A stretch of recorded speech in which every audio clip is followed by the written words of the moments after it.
ಮೊದಲಿಗೆ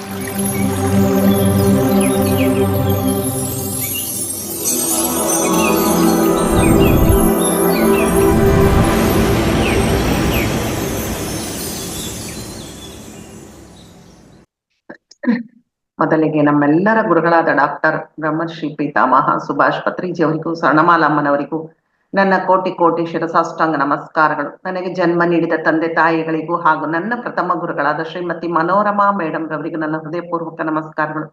ಇಂಥ ಅದ್ಭುತವಾದ ಅವಕಾಶವನ್ನು ರಂಗನಾಥ್ ಸಾರಿಗೂ ಅವರ ಟೀಮ್ನವರಿಗೂ ನನ್ನ ವಂದನೆಗಳು. ಹಾಗೂ ಈ ದಿನ ಜೂಮ್ ಸೆಷನ್ ಅಲ್ಲಿ ಭಾಗವಹಿಸಿದ ಎಲ್ಲ ಆತ್ಮ ಬಂಧುಗಳಿಗೆ ನನ್ನ ವಂದನೆಗಳು. ಓಕೆ, ನೆನ್ನೆನೂ ಹೇಳಿದ್ದೆ ನಾನು, ಆಂಜನೇಯನ ಎನರ್ಜಿಸ್ ಜೊತೆ ಕನೆಕ್ಟ್ ಹಾಕೊಂಡು ಪ್ರಸನ್ನ ಚಿತ್ತದಿಂದ ಇದನ್ನ ಕೇಳಬೇಕು. ಹಾಗೆ ಒಂದೊಂದು ಸನ್ನಿವೇಶವನ್ನು ಹೇಳುವಾಗ ನಾವು ವಿಜುವಲೈಸೇಷನ್ ಅಂದ್ರೆ ಚಿತ್ರೀಕರಣ ಮಾಡ್ಕೊಂಡ್ರೆ ಆವಾಗ ತುಂಬಾ ಎಫೆಕ್ಟ್ ಇರುತ್ತದು. ಓಕೆ, ನಿನ್ನೆ ದಿವಸ ಏನಾಯ್ತು, ಅನುದಾಸ ಒಂದ್ ಸ್ವಲ್ಪ ಹೇಳ್ತೀನಿ ಅಷ್ಟೇ, 2 ನಿಮಿಷದಲ್ಲಿ. ಅನುದಾಸ ಗಿರಿಜನರ ಹತ್ರ ಬರ್ತಾನೆ, ಅವರಲ್ಲಿ ಏನೋ ಒಂದು ಶಕ್ತಿ ಇದೆ ಅಂತ ತಿಳ್ಕೊಂತಾನೆ. ಅಷ್ಟರಲ್ಲಿ ಆ ಗಿರಿಜನರಲ್ಲಿ ಒಬ್ಳು ಮೂರ್ಛೆ ಹೋಗ್ಬಿಡ್ತಾಳೆ. ಮತ್ತೆ ಒಂದ್ ಸ್ವಲ್ಪ ನಂತರ ಅವಳು ಮೂರ್ಛೆಯಿಂದ ಎದ್ದೇಳ್ತಾಳೆ. ಎದುರಿಗೆ ಯಾರೋ ವ್ಯಕ್ತಿಗೆ ನಮಸ್ಕಾರ ಮಾಡ್ತಾಳೆ. ನಂತರ ಅಲ್ಲಿ ಒಂದು ಸಂಘರ್ಷಣೆ ನಡೆಯುತ್ತೆ. ಸುಚೇತ ವಿಚೇತ ಅಂತ ಇಬ್ರು ತಾಯಂದಿರ್ತಾರೆ. ಚಿತ್ತ ಅನ್ನುವ ಮಗ, ಇಬ್ರು ನಮ್ಮಕ್ಳು ಅಂತ ಹೇಳ್ತಿರ್ತಾರೆ. ಆದ್ರೆ ಇದನ್ನ ಬಗೆಹರಿಸಕ್ಕೋಸ್ಕರ ಪೂರ್ವಿಕರ ಗುಹೆಗೆ ಹೋಗ್ತಾರೆ. ಅಲ್ಲಿ ಮೇಲೆ ಹೋದಾಗ ಆಂಜನೇಯನ ದರ್ಶನವಾಗುತ್ತೆ. ಹಾಗೆಯೇ ಆಂಜನೇಯ ಹಿಂದಿನ ಜನ್ಮದ ಚಿತ್ತ ಯಾಕೆ ಹಾಗಿದ್ದ ಅಂತೇಳಿ ಆತನ ಒಂದು ಗತಜನ್ಮದ ವೃತ್ತಾಂತವನ್ನು ಹೇಳ್ತಾರೆ. ಮತ್ತೆ ಈಗ ಹೀಗೆ ಚಿತ್ತ ತನ್ನ ಗತಜನ್ಮವನ್ನೆಲ್ಲ ತಿಳ್ಕೊಂತಾನೆ. ಆಮೇಲೆ ಆ ಸಾಧು ಆಗಿರ್ತಾರಲ್ಲ, ಸ್ವಲ್ಪ ಸಮಯದ ನಂತರ ಒಂದು ಮರದ ಕೆಳಗೆ ಮಲಗಿಕೊಂಡು ಆತ ಪ್ರಾಣ ಬಿಟ್ಬಿಡ್ತಾನೆ. ಇದೆಲ್ಲ ಕಥೆನ ಸುಚೇತ ವಿಚೇತ ಬಾಬಾ ಮಾತಾ ಎಲ್ಲರೂ ಇರೋದಿಲ್ಲ, ಎಲ್ಲರೂ ಕೇಳ್ತಾ ಇರ್ತಾರೆ. ಅದೆಲ್ಲವನ್ನು ಜೀರ್ಣಿಸ್ಕೊಳ್ಳೋ ಪ್ರಯತ್ನವನ್ನು ಮಾಡ್ತಾರೆ. ಇದ್ದಕ್ಕಿದ್ದಾಗೆ ಬಾಬಾಗೆ ಒಂದು ರಿಯಲೈಸೇಷನ್ ಆಗುತ್ತೆ, ಯಾಕೆ ಈ ಜನ್ಮದಲ್ಲಿ ಚಿತ್ತ ಈ ತರ ಮಾಡ್ತಾ ಇದ್ದಾನೆ, ಹೋದ ಜನ್ಮದಲ್ಲಿ ಆದ ಕನ್ಫ್ಯೂಷನ್ ಸಹ ಈ ಜನ್ಮದಲ್ಲಿ ಕ್ಯಾರಿ ಆಗ್ತಾ ಇದೆ. ಅದಕ್ಕೋಸ್ಕರ ಇಬ್ಬರನ್ನು, ಸುಚೇತ ವಿಚೇತರನ್ನು ತನ್ನ ತಾಯಿ ಅಂತ ಅಂದ್ಕೊಂಡಿದ್ದಾನೆ. ಆದ್ರೆ ಅವರಿಬ್ಬರಲ್ಲಿ ಯಾರನ್ನ ಆರಿಸ್ಕೊಳ್ಬೇಕಂತ ಅವನಿಗೆ ಗೊತ್ತಾಗ್ತಾ ಇಲ್ಲ. ಅವಾಗ ಬಾಬಾ ಅನ್ಕೊಳ್ತಾನೆ, ದೇವಾ, ಇಂತಹ ಕನ್ಫ್ಯೂಷನ್ ಇರ್ಬೇಕಲ್ವಾ ಜೀವನದಲ್ಲಿ, ಇಂಥವ್ದಿದ್ರೇನೆ ನಾವು ಮಾಯಾ ಪ್ರಪಂಚದಲ್ಲಿ ಇದ್ದೇವೆ ಅಂತ ಅರಿವು ಮೂಡುತ್ತೆ. ಇದೇ ಪ್ರಶ್ನೆಯನ್ನು ಬಾಬಾ ಹನುಮಂತನಿಗೆ ಕೇಳ್ತಾನೆ. ಆಗ ಸುಚಿತಾಳಲ್ಲಿ ಯಾವುದೋ ಒಂದು ತಿಳಿಯದ ನೋವನ್ನು ಅವನು ನೋಡ್ತಾನೆ. ಏನ್ ನೋವು ಅವರಿಗೆ ಇಬ್ಬರಿಗೂ, ಯಾರಿಗೇ ಆಗ್ಲಿ ನೋವು, ಒಬ್ಬರ ಹತ್ರ ಇದ್ದು ಇನ್ನೊಬ್ಬರಿಗೆ, ಸುಚಿತಾ ವಿಚಿತ ಆಗ್ಲಿ, ಮಗು ಒಬ್ಬರ ಹತ್ರ ಇದ್ದಾಗ ಇನ್ನೊಬ್ಬರಿಗೆ ನೋವು ತಪ್ಪಿದ್ದಲ್ಲ. ಆಗ ಆಂಜನೇಯನಿಗೆ ಇದೆಲ್ಲ ಗೊತ್ತಾಗಿ ಆ ಸಿಚುವೇಶನ್ ಎಲ್ಲ ನಾರ್ಮಲ್ ಮಾಡ್ಬೇಕಂತೇಳಿ ಅವನು ಹೇಳ್ತಾನೆ, ನೀವು ಇದರಲ್ಲಿ ಏನೋ ಒಂದಿದೆ, ಯಾರ್ದೋ ತೀರ್ಮಾನ ಅಂತ ತಿಳ್ಕೊಬೇಡ್ರಿ. ಈಗ ಚಿತ್ತನ 2 ದಿವಸದ ಕೆಳಗೆ ಚಿತ್ತ ನನ್ನ ಹತ್ರ ಬಂದಿದ್ದ ಅಂದ್ರೆ ಅವನ್ ಚಿಕ್ಕವನಿರ್ಬೋದು, ಅಂದ್ರೆ ಅವನ್ ಸೋಲ್ ಲೆವೆಲ್ ಅಲ್ಲಿ ತುಂಬಾ ಹೈ ಇರ್ತಾನ. ಆತನ ಆತ್ಮ ನನ್ನ ಜೊತೆಗೆ ಇಂಟರಾಕ್ಟ್ ಮಾಡ್ತು, ಸಂಪರ್ಕ ಹೊಂದಿತ್ತು. ಅದಕ್ಕೆ ನಾನೇನ್ ಮಾಡಿದೆ, ಅವನು ಈ ಕನ್ಫ್ಯೂಷನ್ ಹೇಳಿದಾಗ ನಾನೇನ್ ಮಾಡಿದೆ, ಅವನಿಗೆ 7 ಮಾರ್ಗಗಳನ್ನು ತೋರಿಸಿದೆ. ಯಾವ್ದಾದ್ರೂ ಆರಿಸ್ಕೊಳಪ್ಪ ನೀನು ಅಂತ. ಯಾವ್ದ್ಯಾವ್ದು 7 ಮಾರ್ಗ? 1ನೇ ಮಾರ್ಗ ಏನಪ್ಪಾ ಅಂದ್ರೆ, ಸುಚಿತ ತನ್ನ ತಾಯಿ ಆಗಿರ್ತಾಳೆ, ಆದ್ರೆ ವಿಚಿತಾಳ ಮೇಲೆ ಯಾವುದೇ ರೀತಿಯ ಮಾತೃ ಪ್ರೇಮ ಇರುವುದಿಲ್ಲ. ನಂತರ ಸುಚಿತ ಕೂಡ ತಾಯಿ ಆಗಿರ್ತಾಳೆ, ಆದ್ರೆ ವಿಚಿತಾಗೂ ಪ್ರೀತಿ ಇರುತ್ತೆ ಅವನ ಮೇಲೆ. ಇದು 2ನೇ ಮಾರ್ಗ. 3ನೇ ಮಾರ್ಗ ಏನು, ವಿಚಿತಾಳೆ ಚಿತ್ತನ ತಾಯಿ ಆಗಿರ್ತಾಳೆ, ಆದ್ರೆ ಸುಚಿತಾಳಿಗೆ ಚಿತ್ತನ ಮೇಲೆ ಯಾವುದೇ ಮಾತೃ ಪ್ರೇಮ ಇರೋದಿಲ್ಲ. 4ನೇದೇನು, ವಿಚಿತಾಳೆ ಚಿತ್ತನ ತಾಯಿ ಆಗಿರ್ತಾಳೆ, ಆದ್ರೆ ಸುಚಿತಾಳಿಗೆ ಚಿತ್ತನ ಮೇಲೆ ಪ್ರೀತಿ ಇರುತ್ತೆ. ಆದ್ರೆ 5ನೇದೇನು, ಸುಚಿತ ವಿಚಿತ ಇಬ್ರು ಅವನ ತಾಯಿ ಆಗಿರ್ತಾರೆ, ಆದ್ರೆ ಇಬ್ರಿಗೂ ಅವನ ಮೇಲೆ ಪ್ರೀತಿ ಇರೋದಿಲ್ಲ. 6ನೇದೇನಪ್ಪಾ ಅಂದ್ರೆ, ಸುಚಿತ ವಿಚಿತ ಇಬ್ರು ಚಿತ್ತನಿಗೆ ತಾಯಿ ಆಗಿರ್ತಾರೆ, ಆದ್ರೆ ಒಬ್ಬರ ಹತ್ರ ಇದ್ದಾಗ ಇನ್ನೊಬ್ಬರಿಗೆ ದುಃಖ ಆಗ್ತಾ ಇರುತ್ತೆ. ದುಃಖ ನೋಡ್ರಿ, ಪ್ರೇಮ ಇರೋದಿಲ್ಲ, ಅದು ಓಕೆ, ದುಃಖ ಆಗ್ತಾ ಇರುತ್ತೆ, ಅಯ್ಯೋ ನನ್ ಮಗ ನನ್ನ ಹತ್ರ ಇಲ್ಲ ಅಂತ. 7ನೇ ರಿಯಾಲಿಟಿ ಏನು ಅಂದ್ರೆ ಚಿತ್ತ ಒಬ್ಬ ಅನಾಥನಾಗಿ ಜೀವಿಸ್ತಾನೆ. ಆತನಲ್ಲಿ ಯಾರ ಬಗ್ಗೆಯೂ ತಾಯಿ ಪ್ರೀತಿ ಇರೋದೇ ಇಲ್ಲ. ಮತ್ತೆ ಈ ಪ್ರಾಪಂಚಿಕ ಜೀವನಕ್ಕೆ ದೂರವಾಗಿರ್ತಾನೆ. ಇವತ್ತಿನ ಎಪಿಸೋಡ್ ಎಲ್ಲ ಅದೇ, ಪ್ರಾಪಂಚಿಕ ಜೀವನ, ಆಧ್ಯಾತ್ಮಿಕ ಜೀವನ ಎರಡೂ ಇರಬೇಕು ಮನುಷ್ಯನಿಗೆ, ಸಾಧನೆ ಮಾಡೋರಿಗೆ ಅನ್ನೋದು ಒಂದು ಹೈಲೈಟ್ ಇವತ್ತು. ಹೀಗೆ 7 ಮಾರ್ಗಗಳನ್ನು ತೋರಿಸಿದಿ ನಾನು. ಅವುಗಳಲ್ಲಿ ನೀನು ಒಂದನ್ನು ಆರಿಸ್ಕೋ ಅಂತ ಹೇಳಿದಾಗ ಅದು ಆತನ ವಾಸ್ತವಿಕತೆ. ಅವನು ಅದರ ಪ್ರಕಾರ ಜೀವಿಸ್ತಾನೆ. ಈ ಆಪ್ಷನ್ ಎಲ್ಲ ನಾನು ಚಿತ್ತಾನಿಗೆ 2 ದಿನಗಳ ಮೊದಲೇ ಕೊಟ್ಟಿದ್ದೇನೆ. ಚಿತ್ತ ಏನ್ ಮಾಡ್ತಾನೆ, 6ನೆಯ ಒಂದು ಮಾರ್ಗವನ್ನು ಆರಿಸ್ಕೊಳ್ತಾನೆ. ಅದು ಏನಂದ್ರೆ, ಚಿತ್ತ ಇಬ್ಬರಿಗೂ ಮಗುವಾಗಿರ್ತಾನೆ, ಆದ್ರೆ ಒಬ್ಬರ ಹತ್ರದ ಇನ್ನೊಬ್ಬರಿಗೆ ಆತನ ಮೇಲೆ ಪ್ರೀತಿ ಮತ್ತು ನೋವು ಎರಡೂ ಇರುತ್ತಂತೆ. ಪ್ರೀತಿನೂ ಇರುತ್ತೆ, ನೋವು ಇರುತ್ತೆ, ಅಯ್ಯೋ ನನ್ನ ಹತ್ರ ಇಲ್ಲ ಅಂತೇಳಿ. ಇದು ಎಲ್ಲರಿಗೂ ಅರ್ಥ ಆಗುತ್ತೆ. ಅರ್ಥ ಆಗಿ ಒಂದು ಸಮಾಧಾನ ಸಿಗುತ್ತೆ. ಯಾಕಂದ್ರೆ ಇಬ್ರು ತಾಯಿಯಾಗಿರ್ತಾರೆ, ಇಬ್ರಿಗೂ ಮಗುವಾಗಿರ್ತಾರೆ. ಓಕೆ, ಒಂದು ರೀತಿಯಲ್ಲಿ ಈ ಘರ್ಷಣೆ ಮುಗೀತು ಅಂತ ಎಲ್ಲರಿಗೇನೋ ಒಂದು ಸಮಾಧಾನ. ನಂತರ ನಮ್ಮಲ್ಲಿ ಒಂದು ಸಂಶಯ ಹೇಳುತ್ತೆ, ಯಾಕೆ ಚಿತ್ತ ಈ ರಿಯಾಲಿಟಿನ ಆರಿಸ್ಕೊಡುದು? ಇಷ್ಟೊಂದು ಇದಾವಲ್ಲ, ಒಬ್ರತ್ರ ಇರ್ಬೋದಲ್ಲ, ಇಲ್ಲ ಇಬ್ರತ್ರ ಇದ್ರೆ ಇಬ್ರ ಜೊತೆಗೂ ಪ್ರೇಮದಿಂದ ಇರ್ಬೋದಲ್ಲ, ಯಾಕೆ ಈ ತರ ಇಬ್ರ ಜೊತೆಗೂ ಇದ್ದು ಪ್ರೀತಿ ನೋವು ಎರಡೂ ಹಾರಿಸ್ಕೊಂಡಿದ್ದಾನೆ? ಆಗ ಹನುಮಂತ ಹೇಳ್ತಾನೆ, ಯಾವಾಗ ನಾವು ದುಃಖ, ಸ್ಟ್ರಗಲ್ ಇದರಲ್ಲಿ ಇರ್ತೇವೆಯೋ ಆಗ ನಮಗೆ ನಾವು ಮಾಯೆಯಲ್ಲಿ ಇದ್ದೇವಂತ ಅರ್ಥ ಆಗುತ್ತೆ. ಅದಕ್ಕೋಸ್ಕರ ಚಿತ್ತ ಏನ್ ಮಾಡಿದಾನೆ, ತಾನೇ ಬೇಕಂತೇಳಿ ಈ ನೋವು ಸಂಘರ್ಷಗಳ ಜೀವನವನ್ನು ಆರಿಸಿಕೊಂಡಿದ್ದಾನೆ ಅಂತ ಹೇಳ್ತಾರೆ. ಅಷ್ಟೇ ಅಲ್ಲ ಸ್ನೇಹಿತರೆ, ನಾವು ಕೂಡ ಅಷ್ಟೇ ಅಲ್ಲ. ಒಂದೊಂದ್ಸಲ ನಮಗೆ ಸಮಸ್ಯೆಗಳು, ದುಃಖ ಬಂದಾಗ ಪರಮಾತ್ಮ ಯಾಕಪ್ಪ ನನಗೆ ಇಂಥ ನೋವು ಕೊಟ್ಟೆ, ಯಾಕಪ್ಪ ನನಗೆ ಇಂಥ ದುಃಖ ಕೊಟ್ಟೆ, ನನ್ನ ಜೀವನವು ಸುಖವಾಗಿರ್ಬೋದಾಗಿತ್ತಲ್ಲ, ನಾನು ಏನ್ ಪಾಪ ಮಾಡಿದ್ದೆ ಅಂತ ಪ್ರಶ್ನೆಗಳನ್ನು ಹಾಕ್ತಾನೇ ಇರ್ತೀವಿ. ಆದ್ರೆ ನಮ್ಗೆಲ್ಲರಿಗೂ ನಮ್ಮ ಗತ ಜನ್ಮದಲ್ಲಿ ಚಿತ್ತನ ಸ್ಟೋರಿ ಇದೆ, ಇದನ್ನು ಯಾರು ಮರಿಬಾರ್ದು. ಪ್ರತಿಯೊಬ್ಬರಿಗೂ ಚಿತ್ತನ ಸ್ಟೋರಿ ಇದೆ, ಯಾಕೆಂದ್ರೆ ನಾವು ಏನ್ ಮಾಡಿರ್ತೀವಿ ಅಂತ ನಮಗೆ ಗೊತ್ತಿಲ್ಲ ಅಲ್ಲ. ಆದ್ರೆ ನಾವು ಸಹ ಮೋಕ್ಷ ಹೊಂದ್ಬೇಕಂತ ತುಂಬಾ ಘರ್ಷಣೆಗಳನ್ನು ಆರಿಸಿಕೊಂಡು ಬರ್ತೀಯ. ಏನ್ ಕೇಳ್ದ ಚಿತ್ತ? ಮೋಕ್ಷ ಬೇಕಂತ ಕೇಳ್ದ. ಅದಕ್ಕೋಸ್ಕರ ಅವನಿಗೆ ಈ ಕನ್ಫ್ಯೂಷನ್, ಈ ಸ್ಟ್ರಗಲ್, ಈ ನೋವು ಎಲ್ಲ ಇತ್ತು. ಅದೇ ತರ ನಾವು ಕೇಳ್ಕೊಂಡು ಬಂದಿದ್ವಿ. ಅದಕ್ಕೆ ಈ ಒಂದು ಘರ್ಷಣೆಯ ನೋವುಗಳನ್ನು ನಾವು ಅನುಭವಿಸ್ತಾ ಇದ್ದೀವಿ. ನಾವು ಸಹ ಇವನುಗಳನ್ನೆಲ್ಲವನ್ನು ಆರಿಸಿಕೊಂಡು ಬಂದಿದ್ದೀವಿ, ನಮ್ಮ ಸ್ವಂತ ಆಯ್ಕೆ ಇದೆಲ್ಲ. ಒಂದು ಸಲ ಅರ್ಜುನ ಏನ್ ಮಾಡ್ತಾನ, ಮಹಾಭಾರತದಲ್ಲಿ ಕೃಷ್ಣನ ಕೇಳ್ತಾನೆ, ಕೃಷ್ಣ ಒಂದು ವಾಕ್ಯ ಹೇಳಿ, ನೀನು ಯಾವ್ದಾದ್ರೂ ಒಂದು ವಾಕ್ಯ. ಅದನ್ನು ಕೇಳಿದಾಗ ಜನರು ತಮ್ಮ ದುಃಖವನ್ನೆಲ್ಲ ಮರಿಬೇಕು. ಯಾರು ದುಃಖ ಇದ್ದವರು, ಹಾಗೆ ಆನಂದವಾಗಿರೋರು ಕೇಳಿದ್ರೆ ನೋವು ನೆನಪಾಗ್ಬೇಕು ಅಂತ ಮಾತೇಳು ಅಂತ. ಆಗ ಕೃಷ್ಣ, ಇದು ಸಹ ಕಳೆದು ಹೋಗುತ್ತೆ. ನೋಡಿ, ಇನ್ನೊಂದ್ಸಲ ರಿಪೀಟ್ ಮಾಡ್ತೀನಿ, ಇದು ಸಹ ಕಳೆದು ಹೋಗುತ್ತೆ. ಅಂದ್ರೆ ಈ ಒಂದು ಸನ್ನಿವೇಶ, ಈ ಒಂದು ಸಿಚುಯೇಷನ್ ಹೀಗೆ ಇರೋದಿಲ್ಲ, ಮುಗ್ದೋಗಿ ಮತ್ತೆ ಇನ್ನೊಂದು ಬರುತ್ತೆ.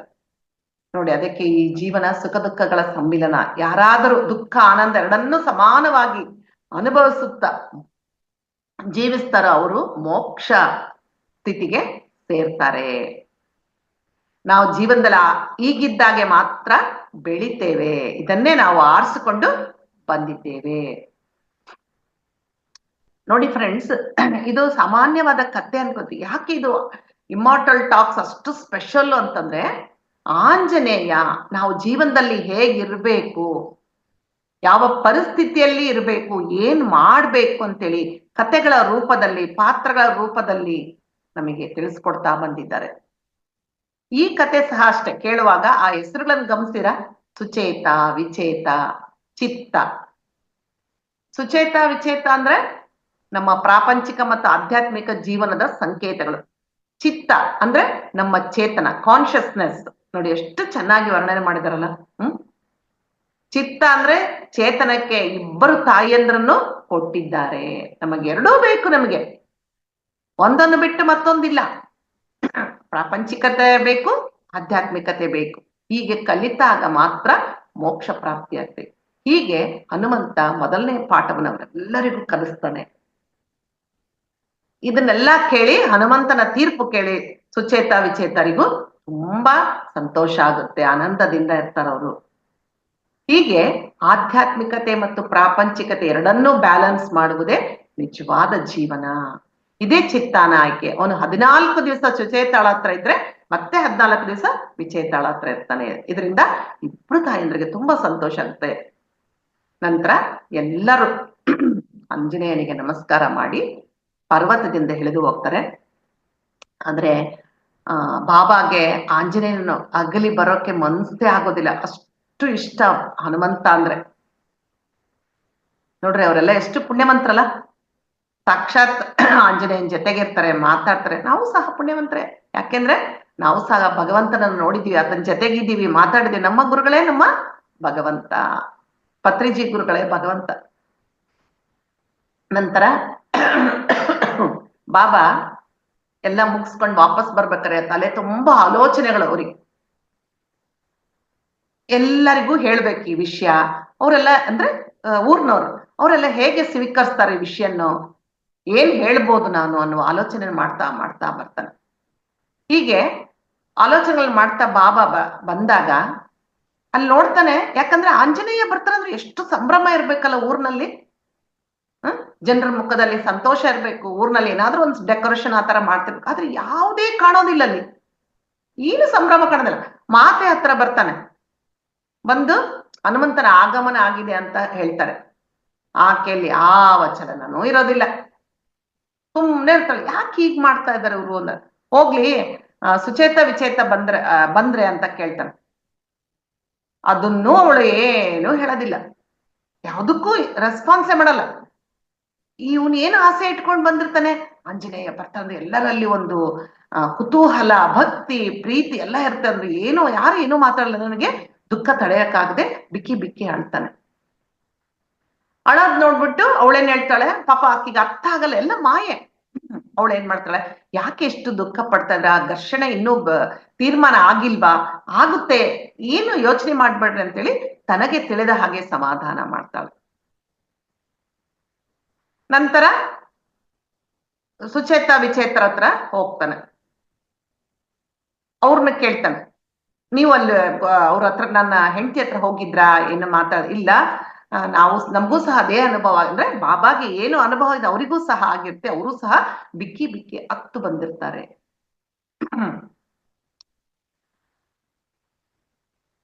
ಏನ್ ಮಾಡ್ಬೇಕು ಅಂತ ಬಾಬಾಗ ಅರ್ಥನೇ ಆಯ್ತು ಅಂತೇಳಿ ಇಂಡೈರೆಕ್ಟ್ ಆಗಿ ಈ ವಿಷಯನ ಹೆಂಡತಿ ಹತ್ರ ಹೇಳಕ್ಕೆ ಪ್ರಯತ್ನ ಪಡ್ತಾನೆ. ಆದ್ರೆ ಆಕೆಗೆ ಅಷ್ಟು ಹೊತ್ತಿಗಾಗ್ಲಿ ಆಯಾಸವಾಗಿ ಹೊರಟು ಹೋಗ್ಬಿಡ್ತಾಳ ಅವಳು. ಮತ್ತೆ ಬಾಬಾ ಯಾಕೆ ಈ ತರ ಮಾಡ್ತಾನೆ, ನಾನು ಯಾವ ವಿಷಯ ಹೇಳುವ ಒಂದು ಇದು ಅವ್ರಿಗೆ ಯಾಕೆ ಅರ್ಥ ಆಗ್ತಾ ಇಲ್ಲ, ಒಳಗಡೆನೆ ತಗೊಳ್ತಾ ಇಲ್ಲ. ಇಲ್ಲಿರೋ ಮಾತಂಗಿಯರಿಗೂ ಗೊತ್ತಾಗ್ತಾ ಇಲ್ಲ, ಅಂದ್ರೆ ಅಲ್ಲಿ ಗಿರಿಜನರು ಏನಿದು ಅಂತ ಗೊತ್ತಾಗ್ಲಿ. ಇದ್ದಕ್ಕಿದ್ದ ಹಾಗೆ ಬಾಬಾಗೆ ಒಂದು ಲೈಟ್ ಹೊಳೆದಾಗ ಏನು ಅಂದ್ರೆ ಇದೆಲ್ಲ ಹನುಮಂತನ ಕೆಲಸ. ಆದ್ರೆ ಮಾತಂಗಿರಿ ಎಷ್ಟೇ ಪವರ್ಫುಲ್ ಆದ್ರೂ ಇವರಿಗೂ ಅರ್ಥವಾಗ್ತಾ ಇಲ್ಲ ಅಂತ ಅಂದ್ಕೊಳ್ತಾನೆ. ಅಂದ್ರೆ ಇನ್ನು ಅವರಲ್ಲಿ ಮಾಯೆ ಎನ್ನುವುದು ಇದೆ ಎನ್ನುವ ವಿಷಯ ಬಾಬಾಗೆ ಗೊತ್ತಾಗುತ್ತೆ. ನಂತರ ಎಷ್ಟು ಗೊತ್ತಾಯ್ತಲ್ಲ, ಆನ್ಸರ್ ಸಿಕ್ತು, ಇನ್ಯಾಕೆ ನಾನು ಯೋಚನೆ ಮಾಡ್ಲಿ ಅಂತೇಳಿ ಬಾಬಾ ಹೋಗಿ ಮಲ್ಕೊಂಡ್ಬಿಡ್ತಾನೆ. ಆದ್ರೆ ನಿದ್ರೆ ಆತರ ಸುಳಿಯೋದೇ ಇಲ್ಲ. ಆತನಲ್ಲಿ ವಿಧ ವಿಧವಾದ ಆಲೋಚನೆಗಳು ತುಂಬಿಕೊಂಡಿರ್ತವೆ, ಮಾಡ್ತಾನೆ ಇರ್ತಾನೆ. ಆದ್ರೆ ಒಂದು ವಿಷಯ ಮಾತ್ರ ಆತನಲ್ಲಿ ಸಂತೋಷ ತರುತ್ತೆ. ಏನಂದ್ರೆ ಆಂಜನೇಯ ಬಂದಿದ್ದಾನೆ. ನಾವಿಬ್ರು ಅಂದ್ರೆ ಆಂಜನೇಯ ಬಂದ ಎಷ್ಟೋ ವರ್ಷ ಆದ್ಮೇಲೆ ಬಂದಿರ್ತಾನಲ್ಲ, ಅವ್ರಿಗೆ ಹೇಳಿದ್ದ 41 ವರ್ಷಗಳ ನಂತರ ಪ್ರತಿ ಸಲ ಕಾಣಿಸ್ಕೊಳ್ತಿರ್ತಾನಂದ್ರೆ ಈ ಸಲ ಬಂದಿದೆ. ಅಂದ್ರೆ ಅವ್ರೇನು ಬಾಬಾ ಮತ್ತು ಮಾತೆ ಇಬ್ರು ನಾಯಕ ಪಟ್ಟದಲ್ಲಿರ್ತಾರ, ಅವರಿಬ್ರು ತಮ್ಮ ನಾಯಕ ಪಟ್ಟದಿಂದ ಇಳಿಬಹುದು, ಬೇರೆ ಯಾರನ್ನಾದ್ರೂ ಆರಿಸ್ಬೋದು ಅಂತೇಳಿ ಒಂದು ಜವಾಬ್ದಾರಿ. ಅದು ಏನೇ ಅಂದ್ರೂ ಕೂಡ ಒಂದು ಜವಾಬ್ದಾರಿ ಅಂದ್ರೆ ಸುಮ್ಮನೆ ಅಲ್ಲ. ಎಷ್ಟೋ ಕಷ್ಟ ಇರುತ್ತೆ, ಎಷ್ಟೋ ನಿದ್ರೆಲ್ಲ ರಾತ್ರಿಗಳನ್ನು ಕಳಿಬೇಕಾಗಿರುತ್ತೆ, ಎಷ್ಟೋ ಏನಂತಾರ ಎಚ್ಚರಿಕೆಯಿಂದ ತೀರ್ಪುಗಳನ್ನು ಕೊಡಬೇಕಾಗುತ್ತೆ. ಅದೊಂದು ವಿಷಯ ಅವನಿಗೆ ಸಮಾಧಾನ ಕೊಡುತ್ತೆ. ಆಗ್ಲೇ ಬೇರೆ ಒಬ್ರು ನಾಯಕ ನಾಯಕಿಯನ್ನ ಆರಿಸಿರ್ತಾರೆ. ಅವ್ರು ಯಾರಂದ್ರೆ ಉರವ ಉರವಿ ಅಂತೇಳಿ. ಹೆಸರುಗಳು ಚೆನ್ನಾಗಿ ನೆನ್ಪಿಟ್ಕೋಬೇಕು ನೀವು. ಸುಚೇತ, ವಿಚೇತ, ಚಿತ್ತ, ಬಾಬಾ, ಮಾತೆ, ಅನುದಾಸ, ಸ್ಟಾರ್ಟಿಂಗ್ ಹೇಳಿದ್ದೆ ಸ್ವಾಮೀಜಿ, ನಂತರ ಈಗ ಉರ್ವ ಉರ್ವಿ. ನಾನಿನ್ನು ಬಾಬಾ ಅನ್ಕೊಂತ ನಾನಿನ್ನು ಈ ರೆಸ್ಪಾನ್ಸಿಬಿಲಿಟಿಯಿಂದ ದೂರ ಇದ್ದು ಆನಂದವಾಗಿ ಜೀವನವನ್ನು ಕಳೀಬಹುದು. ಉರ್ವ ಉರ್ವಿಗೆ ನಾಯಕತ್ವದ ಪಟ್ಟ ಕೊಡಲು ಸಿದ್ಧ ಆಗ್ತಾನೆ. ಆದ್ರೆ ನಮ್ಮಲ್ಲಿ ಒಂದು ಸಂಶಯ ಬರುತ್ತೆ, ಯಾರು ಈ ಉರ್ವ ಉರ್ವಿ? ಅವರಿಗಿರೋ ಅರ್ಹತೆಗಳೇನು ಅಂತೇಳಿ ಈಗ ನಾವು ತಿಳ್ಕೊಳ್ಳೋಣ. ನೋಡಿ, ಯಾರೇ ಆಗ್ಲಿ ನಾವ್ ಅನ್ಕೊಂತೀವಲ್ಲ, ಒಂದು ಎಷ್ಟು ಚಿಕ್ಕೋರಪ್ಪ ಇವರು, ಒಂದು ರಾಜಕೀಯದಲ್ಲಿ ಬಂದಿದ್ದಾರೆ, ಒಂದು ನಾಯಕನಾಗಿ ಆರಿಸಿದ್ದಾರೆ, ಇವ್ರಿಗೆ ಏನ್ ಅರ್ಹತೆ ಇದೆ ಅಂತ ನಾವು ನೋಡ್ತೀವಲ್ಲ, ನಿಜ ಅದು. ಆದ್ರೆ ಈಗ ನಾವು ನಾವು ನಮ್ಮ ನಿಜ ಜೀವನದಲ್ಲಿ ಅಂತಂದ್ರೆ ತೇಜಸ್ವಿ ಸೂರ್ಯ ಅವರನ್ನ ನೋಡ್ತಾ ಇದ್ವಲ್ಲ, 30 ವರ್ಷಕ್ಕೆ ಅವರು ರಾಜಕೀಯಕ್ಕೆ ಬಂದಿದ್ದಾರೆ. ಚಿಕ್ಕ ವಯಸ್ಸಲ್ಲ, ಏನು ಅರ್ಹತೆ ಇದೆ? ಅವರ ದೇಹ, ಅವರ ವಯಸ್ಸು ಚಿಕ್ಕದಿದ್ರು ಅವರ ಆತ್ಮಸ್ಥಿತಿಯಲ್ಲಿ ತುಂಬಾ ಉನ್ನತವಾಗಿರ್ತಾರೆ. ಅದೇ ತರ ಉರ್ವಾನಿಗೆ ಕೇವಲ 19 ವರ್ಷ ಯುವಕ ಆತನನ್ನು ಗಿರಿಜನರು ನಾಯಕನನ್ನಾಗಿ ಆರಿಸ್ಕೊಂಡಿದ್ದಾರೆ. ಆದ್ರೆ ಅವರಿಗೆ ಗಿರಿಜನರಿಗೆ ತುಂಬಾ ಗೊತ್ತಿತ್ತು, ಅವರಿಗೆ ವ್ಯಕ್ತಿಯ ವಯಸ್ಸಿನ ಬಗ್ಗೆ ಪರಿವೇ ಇರಲಿಲ್ಲ. ಅವರು ಆ ವ್ಯಕ್ತಿಯ ಆತ್ಮದ ವಯಸ್ಸನ್ನು ನೋಡ್ತಾ ಇದ್ರು. ಆ ವ್ಯಕ್ತಿಯ ಬಾಹ್ಯ ಶರೀರದ ವಯಸ್ಸಿನ ಲೆಕ್ಕ ಅವರಿಗೆ ಬೇಕಾಗಿರ್ಲಿಲ್ಲ. ಆದ್ರೆ ಅವ್ರದ್ದೊಂದು ಸಂಪ್ರದಾಯ ಇತ್ತು. ಏನಪ್ಪಾ ಅಂತಂದ್ರೆ, ಅವರ ಯಾರ ನಾಯಕನಾಗಿ ಬರ್ತಾರೋ ಅವರಿಗೆ ಒಂದು ಚಿಹ್ನೆ ಅಂದ್ರೆ ಗುರ್ತಿಂದು ಅವಶ್ಯಕತೆ ಇತ್ತು. ಏನದು ಗುರ್ತು? ಆ ಯಾರ ನಾಯಕ ಇರ್ತ ಅವ್ರಿಗೆ ಡೈಲಿ ದುಸ್ವಪ್ನಗಳು ಬರ್ತಾ ಇರ್ಬೇಕು. ನೋಡ್ರಿ, ಇದು ಎಂಥ ವಿಚಿತ್ರವಾದ ಒಂದು ಬೈಕೆ. ದುಸ್ವಪ್ನಗಳು ಬರ್ಬೇಕು.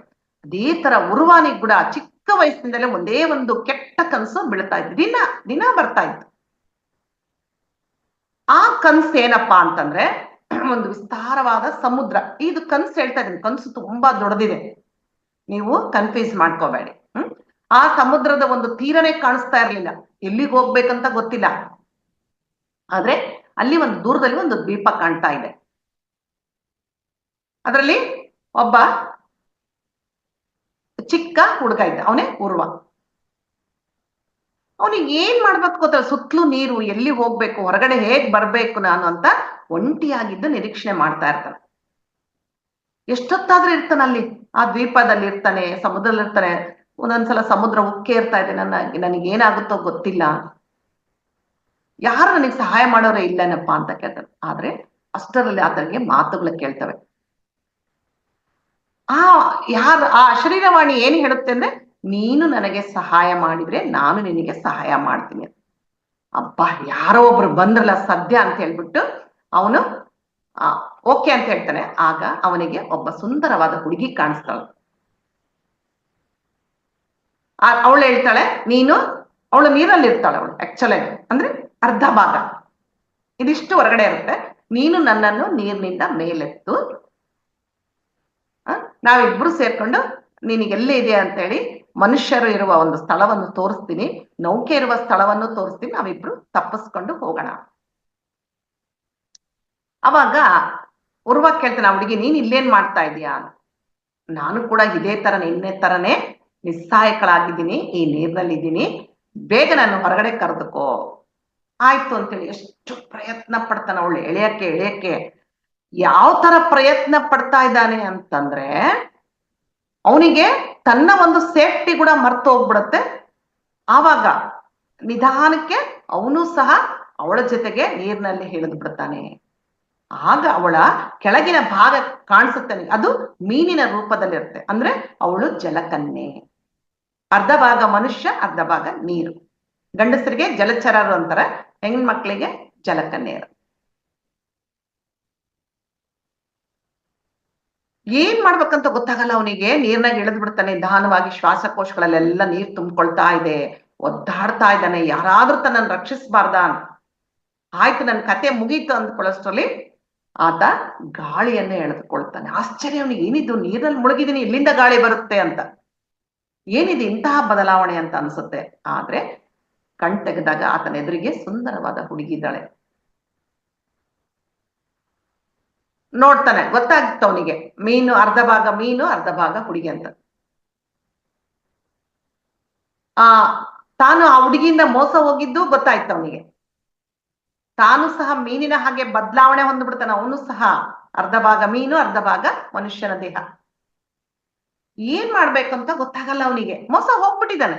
ಸರಿ, ಅವಳು ಏನ್ ಮಾಡ್ತಾಳೆ, ಅವನ್ನ ಕರೆದುಕೊಂಡು ಆ ರಾಜ್ಯಕ್ಕೆ ಹೋಗ್ತಾಳೆ. ಅಂದ್ರೆ ಹೊರಗಡೆ ಬಂದಿರ್ತಾನೆ ನೀರಿನಿಂದ ಆಚೆ. ಅಲ್ಲಿ ತುಂಬಾ ಸುಂದರವಾದ ರಾಜ್ಯ, ಎಷ್ಟೋ ವೈಭೋಗಗಳಿರುತ್ತೆ, ಎಷ್ಟೋ ಸಂಪತ್ತಿರುತ್ತಲ್ಲಿ. ಅವಳು ಸೀದಾ ಅರಮನೆಗೆ ಹೋಗ್ಬಿಟ್ಟು ಆ ಹುಡುಗಿ ಆ ರಾಣಿಗೆ ಹೇಳ್ತಾಳೆ, ರಾಣಿ, ನಿಮಗೊಂದು ಬಹುಮಾನ ತಂದಿದ್ದೇನೆ ಅಂತೇಳಿ ಉರ್ವನನ್ನು ತೋರಿಸ್ತಾಳ ಅವಳು.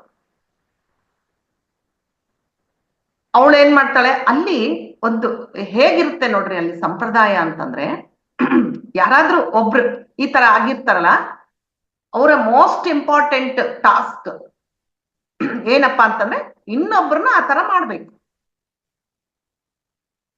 ಯಾರು ಇನ್ನೊಬ್ರನ್ನ ಆ ತರ ಮಾಡ್ತಾರೋ ಅವ್ರನ್ನ ತುಂಬಾ ಚೆನ್ನಾಗಿ ನೋಡ್ಕೊಂತಿರ್ತಾರೋ, ತುಂಬಾ ಚೆನ್ನಾಗಿ ಮರ್ಯಾದೆ ಕೊಡ್ತಾ ಇರ್ತಾರೆ. ಅಲ್ಲಿ ಆ ರಾಜ್ಯದ ಒಂದು ಸಂಪ್ರದಾಯ.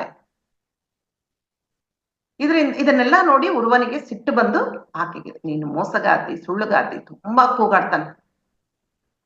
ಏನು ಮಾಡಕ್ಕಾಗಲ್ಲ, ಅವನು ಅದೇ ತರ ಜಲಚರನಾಗಿ ಆ ರಾಜ್ಯದಲ್ಲಿ ಜೀವನ ಕಳೀತಾ ಇರ್ತಾನೆ. ಅವನಿಗೆ ಒಂದು ರೂಮ್ ಸಹ ಕೊಡ್ತಾರೆ ಆ ರಾಜ್ಯದಲ್ಲಿ. ಕೆಲವರೆಲ್ಲ ಬಂದು ಅವನನ್ನ ಆ ರೂಮಿಗೆ ಕರ್ಕೊಂಡು ಹೋಗ್ತಾರೆ. ಆ ಕೋಣೆ ತುಂಬಾ ಸುಂದರವಾಗಿ ಎಷ್ಟೋ ವೈಭೋಗದಿಂದ ಕೂಡಿರುತ್ತೆ. ಇದೆಲ್ಲ ನೋಡಿ ಉರ್ವನಿಗೆ ತನ್ನ ಬಡ ಗುಡಿಸಲು, ತನ್ನ ಬಡ ತಂದೆ ತಾಯಿಗಳೆಲ್ಲ ನೆನಪಾಗುತ್ತೆ. ಆದ್ರೆ ಏನೂ ಮಾಡೋ ಹಾಗಿರ್ಲ, ತುಂಬಾ ದುಃಖ ಆಗುತ್ತೆ ಅವನಿಗೆ. ಆದ್ರೆ ಕ್ರಮೇಣ ಉರ್ವ ಏನ್ ಮಾಡ್ತಾನೆ, ಆ ದುಃಖದಿಂದ ಹೊರಗಡೆ ಬರ್ತಾನೆ. ಆ ಸಂಪತ್ತು ವೈಭೋಗಕ್ಕೆ ಮರಳಾಗಿ ಊರಿಗೆ ವಾಪಸ್ ಹೋಗೋ ವಿಷಯವನ್ನೇ ಮರೆತು ಬಿಡ್ತಾನೆ. ಒಂದ್ಸಲ ಆ ಉರ್ವನನ್ನು ಏನು ಜಲಚರನನ್ನಾಗಿ ಮಾಡಿರ್ತಾಳೆ ಆ ಹುಡುಗಿ ಬರ್ತಾಳೆ. ಅವಳು ಏನ್ ಹೇಳ್ತಾಳೆ, ಇವನು ಮೋಸ ಮಾಡಿದನಂತ ಅವಳು ಹೇಳ್ತಾಳೆ. ಆದ್ರೆ ಅವಳು ಹೇಳ್ತಾಳೆ, ನೀನು ನನಗೆ ಮೋಸ ಮಾಡ್ಬಿಟ್ಟಿ. ಅಲ್ಲಿ ಇನ್ನೊಂದು ಸಂಪ್ರದಾಯ ಹೇಗಿರುತ್ತಂದ್ರೆ, ಆ ಯಾರು ಆಗಿರ್ತಾರ ಜಲಕನ್ಯೆ ಜಲಚರರಾಗಿರ್ತಾರೆ, ಜೀವನದಲ್ಲಿ ಒಂದೇ ಒಂದು ಅವಕಾಶ ಸಿಗ್ತಾ ಇರುತ್ತೆ. ಏನು ಅಂತಂದ್ರೆ, ಯಾರಾದ್ರೂ ಬಂದು ಅವ್ರನ್ನ ಮೇಲೆತ್ತಿದ್ರೆ ಅವ್ರು ಮತ್ತೆ ಮನುಷ್ಯರಾಗ್ತದೆ. ಅದು ಒಂದೇ ಸಲ ಅವಕಾಶ. ಅದು ಇವಳಿಗೆ ಬಂದಿತ್ತ ಹುಡುಗಿಗೆ, ಆದ್ರೆ ಅವನ್ ಮೇಲೆ ಎತ್ತಲಿಲ್ಲ. ಅದಕ್ಕೋಸ್ಕರ ನೀನು ನನ್ನ ಅವಕಾಶವನ್ನು ಕಸಿದ್ಕೊಂಡ್ ಬಿಟ್ಟಿದ್ಯಾ, ನಾನು ಇನ್ನ ಲೈಫ್ ಲಾಂಗ್ ಇದೇ ತರ ಇರಬೇಕು ಅಂತೇಳಿ ಅವಳು ಅವನ ಮೇಲೆ ಕೂಗಾಡಿ ಹೊರಟೋಗ್ಬಿಡ್ತಾಳೆ. ಏನೋ ಅರ್ಥ ಆಗಲ್ಲ. ನಂತರ ಉರ್ವ ಏನ್ ಮಾಡ್ತಾನೆ, ಆ ಮಾತುಗಳನ್ನು ಕೇಳಿ ಅವನಿಗೆ ಗೊತ್ತಿರಲ್ಲ. ಆಶ್ಚರ್ಯ, ಏನು ಮನುಷ್ಯರಾಗಿ ಬದಲಾವಣೆ ಆಗ್ಬೋದಾ, ಒಂದೇ ಒಂದು ಅವಕಾಶ ಇರುತ್ತಾ ನಮಗೆ ಅಂತ ಹೇಳ್ತಾನೆ. ಆಗ ಜಲಕನ್ಯೆ ಹೇಳ್ತಾಳೆ, ಹೌದು, ಸಮುದ್ರ ದಂಡೆಯಲ್ಲಿ ಯಾರಾದ್ರೂ ಬಂದು ಮನುಷ್ಯರು ಅಕಸ್ಮಾತ್ ಇದ್ರೆ ಅವರ ಸಹಾಯದ ನೀನು ಪುನಃ ಮನುಷ್ಯನಾಗಿ ಬದಲಾಗಬಹುದು. ಆಗ ಜಲಕನ್ಯೆ ಹೇಳ್ತಾಳೆ, ನೀನು ಕೇವಲ ಈಗ್ಲೇ ನಿನ್ನ ಅಷ್ಟೊಂದು ಆಸೆ ಪಡಬೇಡ. ಈಗ ತಾನೇ ನೀನು ಅಂದ್ರೆ ಈ ಒಂದು ನೀನು ಬದಲಾವಣೆಯಲ್ಲಿ ನೀನು ಇನ್ನೂ ಒಂದು ಕೂಸು. ಆದ್ರೆ ನೀನು ದೊಡ್ಡವನಾದ್ಮೇಲೆ ಸಹ ಒಂದು ಅವಕಾಶ ಬರುತ್ತೆ. ಆದ್ರೆ ಒಂದೇ ಒಂದು ಅವಕಾಶ, ಯಾರಾದ್ರೂ ಹೊರಗಡೆ ವ್ಯಕ್ತಿ ನಿನಗೆ ಸಹಾಯ ಮಾಡಿದ್ರೆ ನೀನು ಮತ್ತೆ ಮನುಷ್ಯ ಆಗ್ಬಹುದು ಅಂತ ಹೇಳಿ ಹೊರಟೋಗ್ತಾರೆ. ಹೀಗೆ ಆ ರಾಜ್ಯದಲ್ಲಿ ಸಕಲ ಸೌಕರ್ಯಗಳು, ಭೋಗಗಳು ಎಲ್ಲ ಇರುತ್ತೆ ರಾಜ್ಯದಲ್ಲಿ. ಆದ್ರೆ ಯಾರಿಗೂ ಆನಂದ ಮಾತ್ರ ಇರೋದಿಲ್ಲ. ಅವರಿಗೆ ತಾನು ಕೂಡ ಅವನು ಅವ್ರ ಜೊತೆ ಸೇರ್ಬಿಟ್ಟು, ಜನರ ಜೊತೆ ಸೇರ್ಬಿಟ್ಟು ತುಂಬಾ ಆನಂದದಿಂದ ಜೀವಿಸ್ತಾ ಇರ್ತಾನೆ. ಇನ್ನೊಂದು ವಿಶೇಷ ಏನು ಅಂದ್ರೆ, ಆ ರಾಜ್ಯದಲ್ಲಿ ಯಾರ ಸಂತಾನೋತ್ಪತ್ತಿಯನ್ನು ಮಾಡುವ ಹಾಗಿಲ್ಲ. ಅಂದ್ರೆ ಮಕ್ಕಳಾಗೋದಿಲ್ಲ ಯಾರಿಗೂ. ಯಾಕೆ? ಅವ್ರ ಸಂತತಿ ಆಗ್ಬಿಡುತ್ತೆ. ಹೀಗೆ ಇವನು ಉರ್ವ ಆದ್ನಲ್ಲ ಆತರ ನೀರ್ನಾಗ ಎಳ್ಕೊಂಬಿಟ್ರೆ ಯಾರಾದ್ರೂ ಬಂದಿದ್ರೆ ಅವರು ಆತರ ಆಗ್ಬಿಡ್ತಾರ. ಅವ್ರು ಹೀಗೆ ಯಾರಾದ್ರೂ ಮಾಡ್ಬೋದು. ಅಂದ್ರೆ ಉರ್ವನಿಗೂ ಆಗುತ್ತೆ. ಅಂದ್ರೆ ಪ್ರತಿಯೊಬ್ರು ಒಬ್ಬೊಬ್ಬ ವಾರಸನನ್ನು ಕೊಡ್ಬೇಕು, ವಾರಸುದಾರನನ್ನು. ಅಂದ್ರೆ ನಾನು ಸಹ ವಾರಸುದಾರನನ್ನು ಕೊಡ್ಬೇಕು ಅನ್ನೋದು ಉರ್ವಾಗೆ ಅರ್ಥ ಆಗುತ್ತೆ. ಆಗ್ಲೇ ಹೇಳಿದ್ದಲ್ಲ ನಾನು, ಆ ರಾಜ್ಯದಲ್ಲಿ ಎಷ್ಟೇ ವೈಭೋಗ ಇದ್ರು ದುಃಖ ಇತ್ತು, ಎಲ್ಲರಲ್ಲಿ ಭಯ ಇತ್ತು ಅಂತ. ಯಾಕೆ ಅಂತಂದ್ರೆ ಅವರಿಗೆ ಸಾವು ಬರ್ತಿರ್ಲಿಲ್ಲ. ಯಾರಿಗೆ? ಆ ಜಲಚರ ಜಲಕನ್ಯರಿಗೆ. ಏನಪ್ಪಾ ಅಂತಂದ್ರೆ ವಯಸ್ಸಾಗತ್ತಲ್ಲ, ಗೊತ್ತಾಗತ್ತಲ್ಲ, ಅವರು ಒಂದು ಸಮುದ್ರದ ತಿಮಿಂಗಲ ಬರ್ತದೆ, ಆ ತಿಮಿಂಗಲ ಬಾಯಿಗೆ ಆಹಾರ ಆಗ್ಬೇಕಾಗಿ ನೋಡ್ರಿ, ಬದುಕಿರುವಾಗ್ಲೇ ಸಾಯ್ಬೇಕು.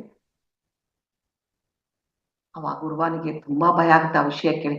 ನಾನು ಮನುಷ್ಯನಾಗಿದ್ರೆ ಪ್ರಶಾಂತವಾದ ಸಾವನ್ನು ಸಾಯ್ಬೋದಾಗಿತ್ತು, ಯಾವಾಗಾದ್ರೂ ಬರುತ್ತೆ, ನಮಗ್ ಗೊತ್ತೂ ಆಗಲ್ಲ. ಆದ್ರೆ ಇದು ಏನು, ನಾವು ಸಾಯ್ತಾ ಇದೀವಿ ಅಂತ ಗೊತ್ತಾಗಿ ಅದ್ರ ಬಾಯೊಳಗೆ ಹೋಗ್ಬೇಕು. ಸರಿ, ಇದೆಲ್ಲ ಆಗುತ್ತೆ, ಆಯ್ತು ಮುಂದೆ ನೋಡೋಣ ಅಂತ ಉರ್ವ ಸುಮ್ನೆ ಆಗ್ತಾನೆ. ಉರ್ವಾನಿಗೆ ತನ್ನ ಒಂದು ಜವಾಬ್ದಾರಿ ನೆನಪಾಗುತ್ತೆ. ಏನ್ ಜವಾಬ್ದಾರಿ? ಆ ರಾಜ್ಯಕ್ಕೆ ವಾರಸುದಾರನನ್ನು ಕೊಡಬೇಕು. ಸರಿ, ಹೀಗೆ ಯೋಚನೆ ಮಾಡುತ್ತಾ ಸಮುದ್ರ ತೀರಕ್ಕೆ ಮನುಷ್ಯನ ಹುಡುಕೋಕೆ ಬರ್ತಾನೆ. ಅಲ್ಲಿ ಸಮುದ್ರದ ತೀರದಲ್ಲಿ ಮತ್ತೆ ಅವನಿಗೆ ತಾನು ಎಲ್ಲಿ ನಿಂತಿದ್ದ ಅದೇ ಒಂದು ಹುಡುಗಿ ಬೇರೆ ಹುಡುಗಿ ಕಾಣಿಸ್ತಾಳೆ. ಅವಳು ತುಂಬಾ ದುಃಖದಲ್ಲಿರ್ತಾಳೆ. ಅವನಿಗೇನು ಸಂತೋಷ, ಓಹೋ ಹುಡುಗಿ ಸಿಕ್ಲು, ಇದಾದ್ರೂ ಮಾಡಿ ನಾನು ಈ ಒಂದು ಜಲಚರನಿಂದ ರೂಪದಿಂದ ಹೊರಗಡೆ ಬರಬೇಕು. ಆ ಹುಡುಗಿನ ಮಾತಾಡ್ಸ್ತೀನಿ, ಯಾರು ನೀನು, ಯಾಕೆ ಇಲ್ಲಿದ್ದೀಯಾ ಅಂತೇಳಿ. ಅವಳು ಸಹ ಮಾತಾಡ್ತಾ ಇರ್ತಾ ಅವನ ಜೊತೆಗೆ. ಆದ್ರೆ ಉರ್ವ ಏನ್ ಅನ್ಕೊಂತಾನೆ, ನಾನು ಅವಳ ಎಳ್ಕೋಬಹುದು, ಅದೇನ್ ದೊಡ್ಡ ವಿಷಯ ಇಲ್ಲ, ಆದ್ರೆ ನನಗೆ ಆದಾಗೆ ಅವಳಿಗೆ ಆಗ್ಬಾರ್ದು. ನಿಧಾನಕ್ಕೆ ಅವ ಹಡಗನ್ ಹಿಡ್ಕೊಂಡು ಮೆಲ್ಲಕ ತೀರಕ್ಕೆ ಬರ್ತಾನೆ. ಆಗ ಹುಡುಗಿಗೆ ಗೊತ್ತಾಗುತ್ತೆ ಅದು ಜಲಚರ ಅಂತೇಳಿ. ಅವಳು ಸ್ವಲ್ಪ ಹೆದರ್ತಾಳ ಸ್ಟಾರ್ಟಿಂಗ್, ಆಮೇಲೆ ಅವಳಲ್ಲಿ ಮಾತಾಡ್ತಾ ಹೆದರಿಕೆ ಹೊರಟೋಗುತ್ತೆ. ಉರ್ವ ಏನ್ ಮಾಡ್ತಾನೆ, ಆಕೆನ್ ಚೆನ್ನಾಗಿ ಆಕರ್ಷಿಸ್ಬೇಕಂತ ಎಲ್ಲ ಹೇಳ್ತಾ ಇರ್ತಾನೆ. ನಾನು ಮನೆಗೆ ಹೋಗದೆ ತುಂಬಾ ದಿನ ಆಯ್ತು, ಒಬ್ಬಂಟಿ, ನೀನ್ ನನ್ ಸಹಾಯ ಮಾಡ್ತೀಯಾ ಅಂತ ಅದಕ್ಕೆ ಅವಳಿಗೆ ಒಪ್ಕೊಳ್ತಾಳೆ. ನಂತರ ಉರ್ವಾನನ್ನು ನೀರಿನಿಂದ ಹೊರಗೆ ಎಳೆಯೋ ಪ್ರಯತ್ನ ಮಾಡ್ತಾಳೆ ಅವಳು. ಆದ್ರೆ ಆ ಮೀನಿನ ಭಾಗ ನೀರಿನಲ್ಲಿ ಹೋಗೋದಕ್ಕೆ ಪ್ರಯತ್ನ ಪಡ್ತಾಳೆ. ಹೇಗಿದೆ ಅಂತಂದ್ರೆ ಇದು ಅರ್ಧ ಭಾಗ ಅಲ್ಲ, ಮೀನಿಗೆ ಸಹಜವಾಗಿದ್ದ ಗುಣ ಏನು, ನೀರಿನಲ್ಲಿ ಇರ್ಬೇಕಂತ, ಮನುಷ್ಯನಿಗೆ ಹೊರಗಡೆ ಇರ್ಬೇಕಂತ. ಅವಳು ಎಳಿತಾ ಇರ್ತಲ್ಲ, ಆ ಮೀನು ಕೆಳಗಿನ ಭಾಗ ನೀರಿನಲ್ಲಿ ಹೋಗ್ಬೇಕಂತ ಚಡಪಡಿಸ್ತಾ ಇರುತ್ತೆ.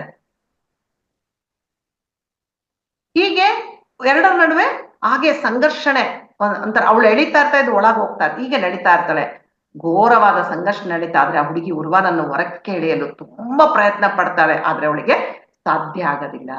ಆದ್ರೆ ಅಷ್ಟರಲ್ಲಿ ಅವಳಿಗೂ ಸಹ ಏನೋ ಒಂದು ಆಸೆ ಅಲ್ಲ, ನಾನು ನೀರಿನೊಳಗೆ ಹೋಗ್ಬೇಕು ಅಂತ ಇಚ್ಛೆ ಆಗುತ್ತೆ.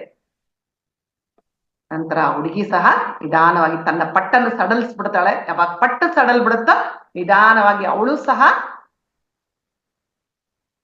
ನೀರಿನಲ್ಲಿ ಇಳಿದು ಬಿಡ್ತಾಳೆ. ಯಾವಾಗ ನೀರಿನಲ್ಲಿ ಇಳಿತಾಳೆ ಅವಳು ಸಹ ಜಲಕನ್ಯೆಯಾಗಿ ಮಾರ್ಪಾಡಾಗ್ತಾಳೆ. ಅವಳನ್ನ ಉರ್ವ ಏನ್ ಮಾಡ್ತಾನೆ, ರಾಣಿ ಹತ್ರ ಕರ್ಕೊಂಡೋಗಿ ಆ ರಾಜ್ಯಕ್ಕೆ ಒಪ್ಪಿಸ್ತಾನೆ.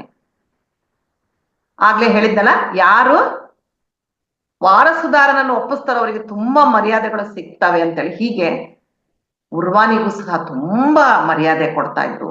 ಬದುಕಿರಷ್ಟು ದಿನ ಉರ್ವ ಎಷ್ಟೋ ವೈಭೋಗದಿಂದ ಮರ್ಯಾದೆಯಿಂದ ಜೀವಿಸ್ತಾನೆ. ಕೊನೆಗೆ ಗಳಿಗೆ ಬಂದೇ ಬಿಡ್ತು, ಯಾವುದು? ತಿಮಿಂಗಲದ ಬಾಯಿಗೆ ಹೋಗೋದು. ತಾನು ಸಾವಿಗೆ ಸಮೀಪವಾಗಿದ್ದೇನೆ ಅಂತ ಅರ್ಥವಾಗುತ್ತೆ. ಆದ್ರೆ ತನ್ನ ಕಾಲುಗಳನ್ನು ಆತನಿಗೆ ಅಲ್ಲಿ ಬಂದಿರ್ತಾನಲ್ಲ, ಕಾಲುಗಳನ್ನು ಅಳ್ಳಾಡ್ಸಕ್ಕೆ ಸಾಧ್ಯ ಇಲ್ಲ, ಅಷ್ಟು ಭಯ. ಮೈಯೆಲ್ಲ ಬೆವರ್ತಾ ಇದೆ. ಸಾವು ಬದುಕಿನ ಮಧ್ಯೆ ಹೋರಾಡ್ತಾ ಇದ್ದಾನೆ. ನಿಧಾನವಾಗಿ ನೀರಿನಲ್ಲಿ ಇಳಿದು ತಿಮಿಂಗಲದ ಬಾಯಿಗೆ ಒಳಗೆ ಹೋಗ್ತಾನೆ. ಇನ್ನೇನ ಆ ತಿಮಿಂಗಲ ನೋಡಿ ಊಹೆ ಮಾಡ್ಕೊಳ್ಳಿ, ಆ ಬಾಯಿಯೊಳಗಿದ್ದಾನೆ. ಆ ತಿಮಿಂಗಲ ಬಾಯನ್ನು ಮುಚ್ಚಿ ನುಂಗಬೇಕು. ಅಷ್ಟರಲ್ಲಿ ಮೈಯೆಲ್ಲ ಬೆವರು ಎಲ್ಲ ಆಗಿ ಅವನಿಗೆ ಎಚ್ಚರ ಆಗ್ಬಿಡುತ್ತೆ. ನಾನು ಆಗ್ಲೇ ಹೇಳಿದ್ದಾನೆ ಇದು ಕನಸು ಅಂತೇಳಿ. ಆಗ ಉರ್ವಾನಿಗೆ ಅನ್ಸುತ್ತೆ, ಅಬ್ಬಬ್ಬ ಎಂತ ಕೆಟ್ಟ ಕನ್ಸನ್ನ ಕಂಡೆ ನಾನು, ಇಂಥ ಕೆಟ್ಟ ಕನ್ಸು ನಾನು ಯಾವತ್ತೂ ಕಂಡಿದ್ದಿಲ್ಲ. ಅದು ಒಂದು ದಿವಸ ಅಲ್ಲ, ಡೈಲಿ ಚಿಕ್ಕ ಹುಡುಗೆದ್ದಾಗಿಂದ ಬರ್ತಾನೆ ಇರ್ತಾನೆ. ಯಾಕೆ ಈ ತರ ಕನ್ಸು ಬೀಳುತ್ತೆ, ಏನಿದ್ರ ಅರ್ಥ ಅಂತ ಅವನು ಉರ್ವಾನಿಗೆ ಅರ್ಥನೇ ಆಗೋದಿಲ್ಲ. ಈ ಕನ್ಸೆಲ್ಲ ಆದ್ಮೇಲೆ ಇವು ಬಾಬಾ ಮತ್ತು ಮಾತೆಯರಿಬ್ರು ಸೇರು ಉರ್ವಿಗೆ ನಾಯಕ ಪಟ್ಟವನ್ನು ಕೊಡ್ತಾರೆ. ಆಮೇಲೆ ಉರ್ವ ಆ ಬಾಬಾನ್ ಜೊತೆ ಸೇರಿ ಒಂದು ಯಾಗ ಮಾಡ್ತಾರೆ. ಆ ಯಾಗ ಮಾಡ್ತಿರುವಾಗ ಉರ್ವ ಅನ್ಕೊಳ್ತಾನೆ, ಯಾಕೆ ನನಗಿಂತ ಕನಸು ಬೀಳ್ತಾ ಇದೆ, ಇದಕ್ಕೆ ಈ ಯಾಗದಿಂದ ಏನಾದ್ರೂ ಪರಿಹಾರ ಸಿಗ್ತದೆಯೇ, ಯಾಕೆ ಈ ತರ ಆಗ್ತಾ ಇದೆ ಮತ್ತೆ ಅನ್ಕೊಂತಾನೆ. ಒಂದು ಪಕ್ಷ ಈ ಕನಸಿಗೂ ನನ್ನ ನಾಯಕ ಪಟ್ಟಕ್ಕೂ ಆಂಜನೇಯನ ಆಗಮನಕ್ಕೂ ಏನಾದ್ರೂ ಸಂಬಂಧ ಇದೆಯಾ, ಇದನ್ನ ಆಂಜನೇಯ ಏನಾದ್ರೂ ಪರಿಹಾರ ಮಾಡ್ತಾನೆ ಅಂತೇಳಿ ಎಲ್ಲ ಗೊಂದಲಗಳು ಅವನ ಮನಸ್ಸಿನಲ್ಲಿ ಮೂಡ್ತಾ ಇರ್ತದೆ. ಮುಂದಿನ ಎಪಿಸೋಡ್ನಲ್ಲಿ ಇದಕ್ಕೆಲ್ಲದಕ್ಕೂ ಉತ್ತರವನ್ನು ನಾವು ತಿಳ್ಕೊಳ್ಳೋಣ. ನಾಳೆ ನಾಡಿದ್ದು ಇನ್ನೊಬ್ಬ ಮಾಸ್ಟರ್ ವಿಶಾಲಾಕ್ಷಿ ಮೇಡಮ್ ಬಂದು ಈ ಭಾಗವನ್ನು ಮುಂದುವರಿಸ್ತಾರೆ. ನೋಡಿ ಮಾಸ್ಟರ್ಸ್, ಇಲ್ಲಿ ಇನ್ನೂ ಒಂದು ವಿಷಯ ಹೇಳಕ್ಕೆ ಇಷ್ಟಪಡ್ತೀನಿ. ಇವತ್ತಿನ ಮೆಸೇಜ್ ಏನು, ತುಂಬಾ ಸುಲಭವಾಗಿದೆ ಮೆಸೇಜ್. ಕಥೆಗಳನ್ನ ಕೇಳ್ತೀವಿ ನಾವು. ಕಥೆ ಅಂದ್ರೆ ಎಲ್ಲರಿಗೂ ಇಷ್ಟ ತಾನೆ, ಅದರಲ್ಲೂ ದೇವರ ಕಥೆ ಅಂದ್ರೆ ಯಾರಿಗೆ ಬೇಡ. ಆದ್ರೆ ಇಲ್ಲಿ ಏನಾಗ್ತಾ ಇದೆ ಅಂದ್ರೆ ಆಂಜನೇಯ ತುಂಬಾ ಒಳ್ಳೆ ಮೆಸೇಜ್ ಕೊಟ್ಟಿದ್ದಾರೆ ನಮಗೆ. ನಮ್ಮ ಗುರುಗಳು ಸಹ ಹೇಳ್ತಾ ಇದ್ರು, ಆಧ್ಯಾತ್ಮಿಕ ಜೀವನ ಪ್ರಾಪಂಚಿಕ ಜೀವನ 50-50 ಅಂತೇಳಿ. ಅಂದ್ರೆ ಯಾವುದನ್ನು ಬಿಟ್ಟು ನಾವು ಇರಬಾರ್ದು. ನಾವು ಆಧ್ಯಾತ್ಮಿಕದಲ್ಲಿ ಇರ್ತೀವಿ, ಇಲ್ಲಪ್ಪ ನಾನು ಧ್ಯಾನ ಮಾಡ್ಬೇಕು, ನೀನ್ ಏನಾದ್ರು ಮಾಡ್ಕೋ ಹೋಗು ಕೆಲಸ, ಇವತ್ ನಾನು ಇಷ್ಟೇ ಮಾಡೋದು, ನಂಗೆ ಟೈಮ್ ಬೇಕಾ ಧ್ಯಾನ ಮಾಡಕ್ಕೆ, ಇಲ್ಲ ಹೊರ ಕ್ಲಾಸಿಗೆ ಹೋಗಕ್ಕೆ. ಇದು ಏನಾಗುತ್ತೆ, ತಪ್ಪಿದು. ನಮ್ಮ ಧರ್ಮವನ್ನು ನಾವು ಸರಿಯಾಗಿ ನಿಭಾಯಿಸ್ತಾ ಇಲ್ಲ. ಅಥವಾ ಫುಲ್ಲು ಪ್ರಾಪಂಚಿಕತೆಯಲ್ಲಿ ಇರ್ತೀವಿ. ಇಲ್ರಿ ನಾವು ಫುಲ್ಲು ಬಿಸ್ನೆಸ್ ಮಾಡ್ತೀವಿ, ಅಡಿಗೆ ಕೆಲಸ, ಬೆಳಗ್ಗೆ ಎದ್ದಾಗಿಂದ ನಮ್ಮ ಮನೇಲಿ ಕೆಲಸನೇ ಕೆಲಸ, ನಂಗೆ ಧ್ಯಾನ ಮಾಡಕ್ಕೂ ಸಮಯ ಇಲ್ಲ. ಅದು ತಪ್ಪು. ನಮ್ಮ ಧರ್ಮಗಳನ್ನು ನಿಭಾಯಿಸ್ತಾ, ನಮ್ಮ ಕೆಲಸಗಳನ್ನು ನಿಭಾಯಿಸ್ತಾ ನಾವು ಆಧ್ಯಾತ್ಮಿಕತೆಗೆ ಅವಕಾಶವನ್ನು ಕೊಡಬೇಕು, ಸಮಯವನ್ನು ಕೊಡಬೇಕು, ಧ್ಯಾನ ಮಾಡಬೇಕು, ಸತ್ಸಂಗ ಮಾಡಬೇಕು, ಕ್ಲಾಸ್ಗಳು ಕೇಳಬೇಕು, ಕ್ಲಾಸ್ಗಳು ಕೊಡಬೇಕು, ಎಲ್ಲವನ್ನೂ ಮಾಡ್ಬೇಕು. ಏನಂತಾರವಾಗ ಮನೆಯಲ್ಲಿ ಯಾರಾದ್ರೂ ಇದ್ರೆ, ಈಕಿ ಕ್ಲಾಸಿಗೆ ಹೋಗ್ತಾಳಂತೇಳಿ, ಧ್ಯಾನ ಮಾಡಕ್ ಹೋಗ್ತಾಳಂತೇಳಿ ಎಲ್ಲ ಕೆಲಸ ಬಿಟ್ಟು ಹೋಗ್ಬಿಡ್ತಾಳೆ. ಆ ಮಾತನ್ನು ನಾವು ಯಾವತ್ತೂ ಕೇಳಬಾರದು. ಹೇಗೆ ಹೇಳ್ಬೇಕು, ಅಬ್ಬಾ ಎರಡನ್ನೂ ಇವಳು ನಿಭಾಯಿಸ್ಕೊಂಡು ಹೋಗ್ತಾ ಇದ್ದಾಳೆ, ನಿಜವಾಗ್ಲೂ ಬಹಳ ಖುಷಿ ಆಗುತ್ತೆ ಅನ್ನೋದು, ಆ ಮಾತನ್ನು ನಾವು ಕೇಳ್ಬೇಕು. ಅದು ನಿಜವಾದ ಜೀವನ. ಅವೆರಡರೂ ಸಮವಾಗಿ ಇರ್ಬೇಕು. ಏನ್ ಹೇಳ್ತಾರೆ ಸರ್ ಪತ್ರಿಜಿ ಗುರುಗಳು, ಜೋಡು ಕುದುರೆಗಳ ಮೇಲೆ ಸವಾರಿ ಅಂತೆ ನಮ್ದು. ಆ ಕಡೆ ಒಂದ್ ಕಾಲಿಟ್ಟಿವಿ, ಈ ಕಡೆ ಒಂದ್ ಕಾಲ, ಸುಮ್ನೆ ಏನ್ರಿ, ಎಷ್ಟು ಬ್ಯಾಲೆನ್ಸ್ ಬೇಕದು. ಒಂದು ಕುದುರೆ ಮೇಲೆ ಕುತ್ಕೊಂಡು ಆರಾಮಾಗಿ ಹೋಗ್ಬೋದು. ಎರಡು ಕುದುರೆಗಳ ಮೇಲೆ ಕಾಲಿಟ್ಟಿದೀವಿ ನಾವು, ಹಾಗೆ ಮಾಡ್ಕೊಂಡು ಹೋಗ್ತಾ ಇದೀವಿ ನಾವು, ಬ್ಯಾಲೆನ್ಸ್ ಮಾಡ್ತಾ. ನಾನೊಬ್ಳೇ ಅಲ್ಲ, ಪ್ರತಿಯೊಬ್ಬ ಧ್ಯಾನಿನೂ ಇದೇ ಕೆಲಸ ಮಾಡ್ತಾ ಇದ್ದಾರೆ. ಅದಕ್ಕೆ ಸಾರ್ ಹೇಳ್ತಾರಲ್ಲ, ಪಿರಮಿಡ್ ಮಾಸ್ಟರ್ಸ್ ಅಂದ್ರೆ ತುಂಬಾ ಗ್ರೇಟ್ ಅಂತ ಹೇಳ್ತಾರೆ. ಯಾರಾದ್ರೂ ಒಂದೊಂದು ಮಾಡ್ತಾ ಇರ್ತಾರ. ಕೆಲವ್ರು ಹೇಳ್ತಾ ಇರ್ತಾರೆ ಧ್ಯಾನಕ್ಕೆ ಬರ್ಲಾರ್ದವರು, ಏನ್ರಿ ನೀವು ಧ್ಯಾನ ಮಾಡ್ತೀರಿ, ಹೊರಗಡೆ ಹೋಗ್ತೀರಿ, ಮನೆಗೆ ಕೆಲಸ ಮಾಡ್ತೀರಿ, ಹೆಂಗೆ ಟೈಮ್ ಮ್ಯಾನೇಜ್ ಮಾಡ್ತೀರಿ ನೀವು ಅಂತ. ಹಾಗೆ ಮಾಡ್ತೀವಿ, ನಮಗೆ ಆ ಶಕ್ತಿ ಬರುತ್ತೆ ಧ್ಯಾನದಿಂದ. ನಮ್ಮ ಗುರುಗಳು ನಮ್ಮನ್ನೆಲ್ಲ ನಡೆಸ್ತಾ ಇದ್ದಾರೆ. ಹಾಗೆ ಇನ್ನೊಂದು ವಿಷಯ ಇಲ್ಲಿ ಸ್ಪಷ್ಟಪಡಿಸಿದ್ದಾರೆ ಆಂಜನೇಯ, ಏನು ಅಂತಂದ್ರೆ, ಯಾವುದೇ ನೋವು, ಸ್ಟ್ರಗಲ್ಲು, ಸಮಸ್ಯೆಗಳಿದ್ರು ಅವನ್ನೆಲ್ಲ ಆಯ್ಕೆ ಮಾಡ್ಕೊಂಡು ಬಂದಿರೋದು ನಾವೇ, ಯಾರು ಅಲ್ಲ. ಏನೋ ಒಂದು ಕಲಿಯಕ್ಕೋಸ್ಕರ, ಏನೋ ಒಂದು ಪಡೆಯಕ್ಕೋಸ್ಕರ, ಮೋಕ್ಷವನ್ನು ಸಾಧಿಸೋಕ್ಕೋಸ್ಕರ ನಾವೇ ಆಯ್ಕೆ ಮಾಡ್ಕೊಂಡು ಹೇಗೆ ಚಿತ್ತ ಸಂದಿಗ್ಧ ಪರಿಸ್ಥಿತಿಯನ್ನು ಇಬ್ಬರು ತಾಯಿಂದ್ರನ್ನ ಆಯ್ಕೆ ಮಾಡ್ಕೊಂಡ್ ಬಂದಿರ್ತಾನೆ, ಅದೇ ತರ ನಾವು. ಹಾಗಿದ್ದ ಮೇಲೆ ನಾವು ಯಾರನ್ನ ದೂರ್ಬೇಕಿಲ್ಲಿ, ಯಾರನ್ನು ದೂರ ಹಾಗಿಲ್ಲ. ಭಗವಂತ ಏಕಪ್ಪ ಇಷ್ಟು ಕಷ್ಟ ಕೊಟ್ಟಿ ಅಂತ ಹೇಳೋದು. ಇಲ್ಲಾಂದ್ರೆ ಫ್ಯಾಮಿಲಿ ಮೆಂಬರ್ಸ್ ಇದ್ರು, ಅತ್ತೆಗ್ ದೂರೋದು, ಸೊಸೆಗ್ ದೂರೋದು, ನಿಮ್ಮಿಂದ ನಮ್ ಲೈಫ್ ಎಲ್ಲ ಹಾಳಾಯ್ತು ಅಂತ. ಯಾರ ಲೈಫ್ ಅನ್ನು ಹಾಳು ಮಾಡಕ್ಕಾಗಲ್ಲ. ಇದೆಲ್ಲ ನಮ್ಮ ಒಂದು. ಅದಕ್ಕೆ ಕಷ್ಟಗಳಿದ್ದಾಗ ಕೂಡ ಮನುಷ್ಯನಿಗೆ ಅರಿವು ಅನ್ನೋದು ಜಾಸ್ತಿ ಆಗುತ್ತಂತೆ. ಯಾಕೆ ಅಂತಂದ್ರೆ, ನೋವಿನಲ್ಲಿದ್ದಾಗ ಗೊತ್ತಾಗುತ್ತೆ ಅವನಿಗೆ, ನಾನು ಏನ್ ತಪ್ಪು ಮಾಡ್ತಾ ಇದ್ದೀನಿ, ಏನಿಲ್ಲ, ಎಲ್ಲ ಚೆನ್ನಾಗಿದೆ, ಯಾರಿಗೂ ಏನು ಅನ್ಸೋದೇ ಇಲ್ಲ. ನೋವಿದ್ದಾಗ ಮಾತ್ರ ಅಯ್ಯೋ ನಾನು ಈ ತಪ್ಪು ಮಾಡಬಾರ್ದಾಗಿತ್ತು ಅಂತ ಅರಿವನ್ನೋದು ಉಂಟಾಗಿ ಒಳ್ಳೆ ದಾರಿಯಲ್ಲಿ ನಾವು ಹೋಗ್ತೇವೆ. ಅದು ಬೇಕು. ಓಕೆ ಮಾಸ್ಟರ್ಸ್, ಇಷ್ಟು ಹೇಳಕ್ಕೆ ನಂಗೆ ಅವಕಾಶ ಮಾಡಿಕೊಟ್ಟಂತ ಪತ್ರಿಜಿ ಗುರುಗಳಿಗೆ ಅನಂತ ಧನ್ಯವಾದಗಳು. ಹಾಗೆ ರಂಗನಾಥ್ ಸರಿಗೂ ಧನ್ಯವಾದಗಳು, ಎಲ್ಲ ಮಾಸ್ಟರ್ಸಿಗೂ ಧನ್ಯವಾದಗಳು. Thank you thank you thank you thank you madam. Thank you madam. ಇವತ್ತಿನ ಆಂಜನೇಯನ ಅನುಸಂಧಾನದ್ದು ನೀವು ಕತೆ ಅಂತ ಹೇಳಿದ್ರಿ ಮೇಡಮ್, ಆದ್ರೆ ನಾವು ಅದರಲ್ಲೇ ಆಳವಾಗಿ ಮಗ್ನ ಆಗ್ಬಿಟ್ಟಿದ್ವಿ. ಕತೆ ಅನ್ನೋದ ನೆನಪಾರ್ಬಿಟ್ಟಿದ್ವಿ, ಅದೇ ಅಂತ ತಿಳ್ಕೊಂಡಿದ್ವಿ. ಮತ್ತೆ ನಾನು ನೀವು ಕತೆ ಅಂತ ಹೇಳಿದ್ನಲ್ಲ ಅಂತ ನೆನಪಿಸಿದಾಗ ನಮ್ಗೆ ಮತ್ತೆ ಅದು ಪುನರ್ ನೆನಪಾಯ್ತು. ತುಂಬಾ ಅದ್ಭುತ ಮೇಡಮ್. ಅದೇ ನಾವೇ ಆಯ್ಕೆ ಮಾಡ್ಕೊಂಡಿರ್ತೇವೆ ಅಂತ ಇದು ಇಲ್ಲಿ ಬಂದಿಂದ ಗೊತ್ತಾಗಿದೆ ಮೇಡಮ್. ಧ್ಯಾನಕ್ಕೆ ಬಂದಿಂದ ಮೊದ್ಲಾದ್ರೂ ನಾವು ಅದೇ ದೂರುವುದು, ಒಬ್ಬರ ಮೇಲೆ ಒಬ್ಬರಿಗೆ ಇದೆ ಮಾತಾಡೋದು ಹಿಂಗಿತ್ತು. ಈ ಧ್ಯಾನಕ್ಕೇನು ನಾವು ಪರಿಚಯ ಮಾಡ್ಕೊಟ್ಟಲ್ಲ ಗುರುಜಿ, ಇವಾಗಿಂದ ನಮ್ಗೆ ಈಗ ದೂರುದು ಕಡಿಮೆ ಆಗಿದೆ ಮೇಡಮ್. ಅದ್ರ ತಕ್ಷಣ ತಿಳಿಯುತ್ತೆ. ಅಂದ್ರೆ ಇನ್ನೂ ಬದಲಾವಣೆ ಆಗ್ಬೇಕು, 100% ಆಗಿಲ್ಲ, ಆದ್ರೆ ತಕ್ಷಣ ರಿಯಲೈಸ್ ಆಗುತ್ತೆ. ಅದ್ ಮಾತ್ರ ಗೊತ್ತಾಗತ್ತೆ ನಾನ್ ಮಾಡೋದ್ ತಪ್ಪು ಇದಲ್ಲ ಅಂತಂದು ರಿಯಲೈಸ್ ಆಗುತ್ತೆ. ಅದು ನಮಗೆ ನಾವು ಗಮನಿಸಲಿಕ್ಕೆ ಅನುಕೂಲ ಆಗ್ತಾ ಇದೆ ಮೇಡಮ್. ತುಂಬಾ ಅದ್ಭುತವಾಗಿ ಹೇಳಿದ್ರಿ ಮೇಡಮ್. ಇದು ತುಂಬಾ ನಮಗೂ ಕ್ಯೂರಿಯಾಸಿಟಿ ಬರ್ತಾ ಇದೆ.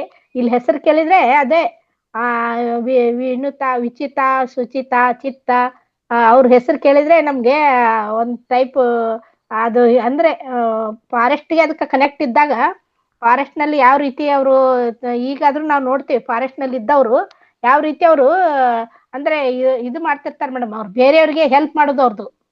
ಅವ್ರು ಕಷ್ಟದಲ್ಲಿ ಇರ್ತಾರ, ಆದ್ರೂ ಕೂಡ ಅವ್ರದ್ದು ಗುಣಗಳು ಹೆಂಗಿರ್ತಾವ, ನಾನು ಯಾಕಂದ್ರೆ ಯಲ್ಲಾಪುರದಲ್ಲಿ ಉತ್ತರ ಕನ್ನಡ ನಾನು ಸರ್ವಿಸ್ ಮಾಡಿದೆ, ಅವ್ರ ಹೆಲ್ಪಿಂಗ್ ನೇಚರ್ ತುಂಬಾ ಇರುತ್ತೆ. ಅಂದ್ರೆ ಅವ್ರಿಗೆ ಇಲ್ಲಿ ಹೋಲಿಕೆ ಮಾಡ್ಕೊಂಡಿದ್ದಾರೆ ನೋಡಿ ಮೇಡಮ್.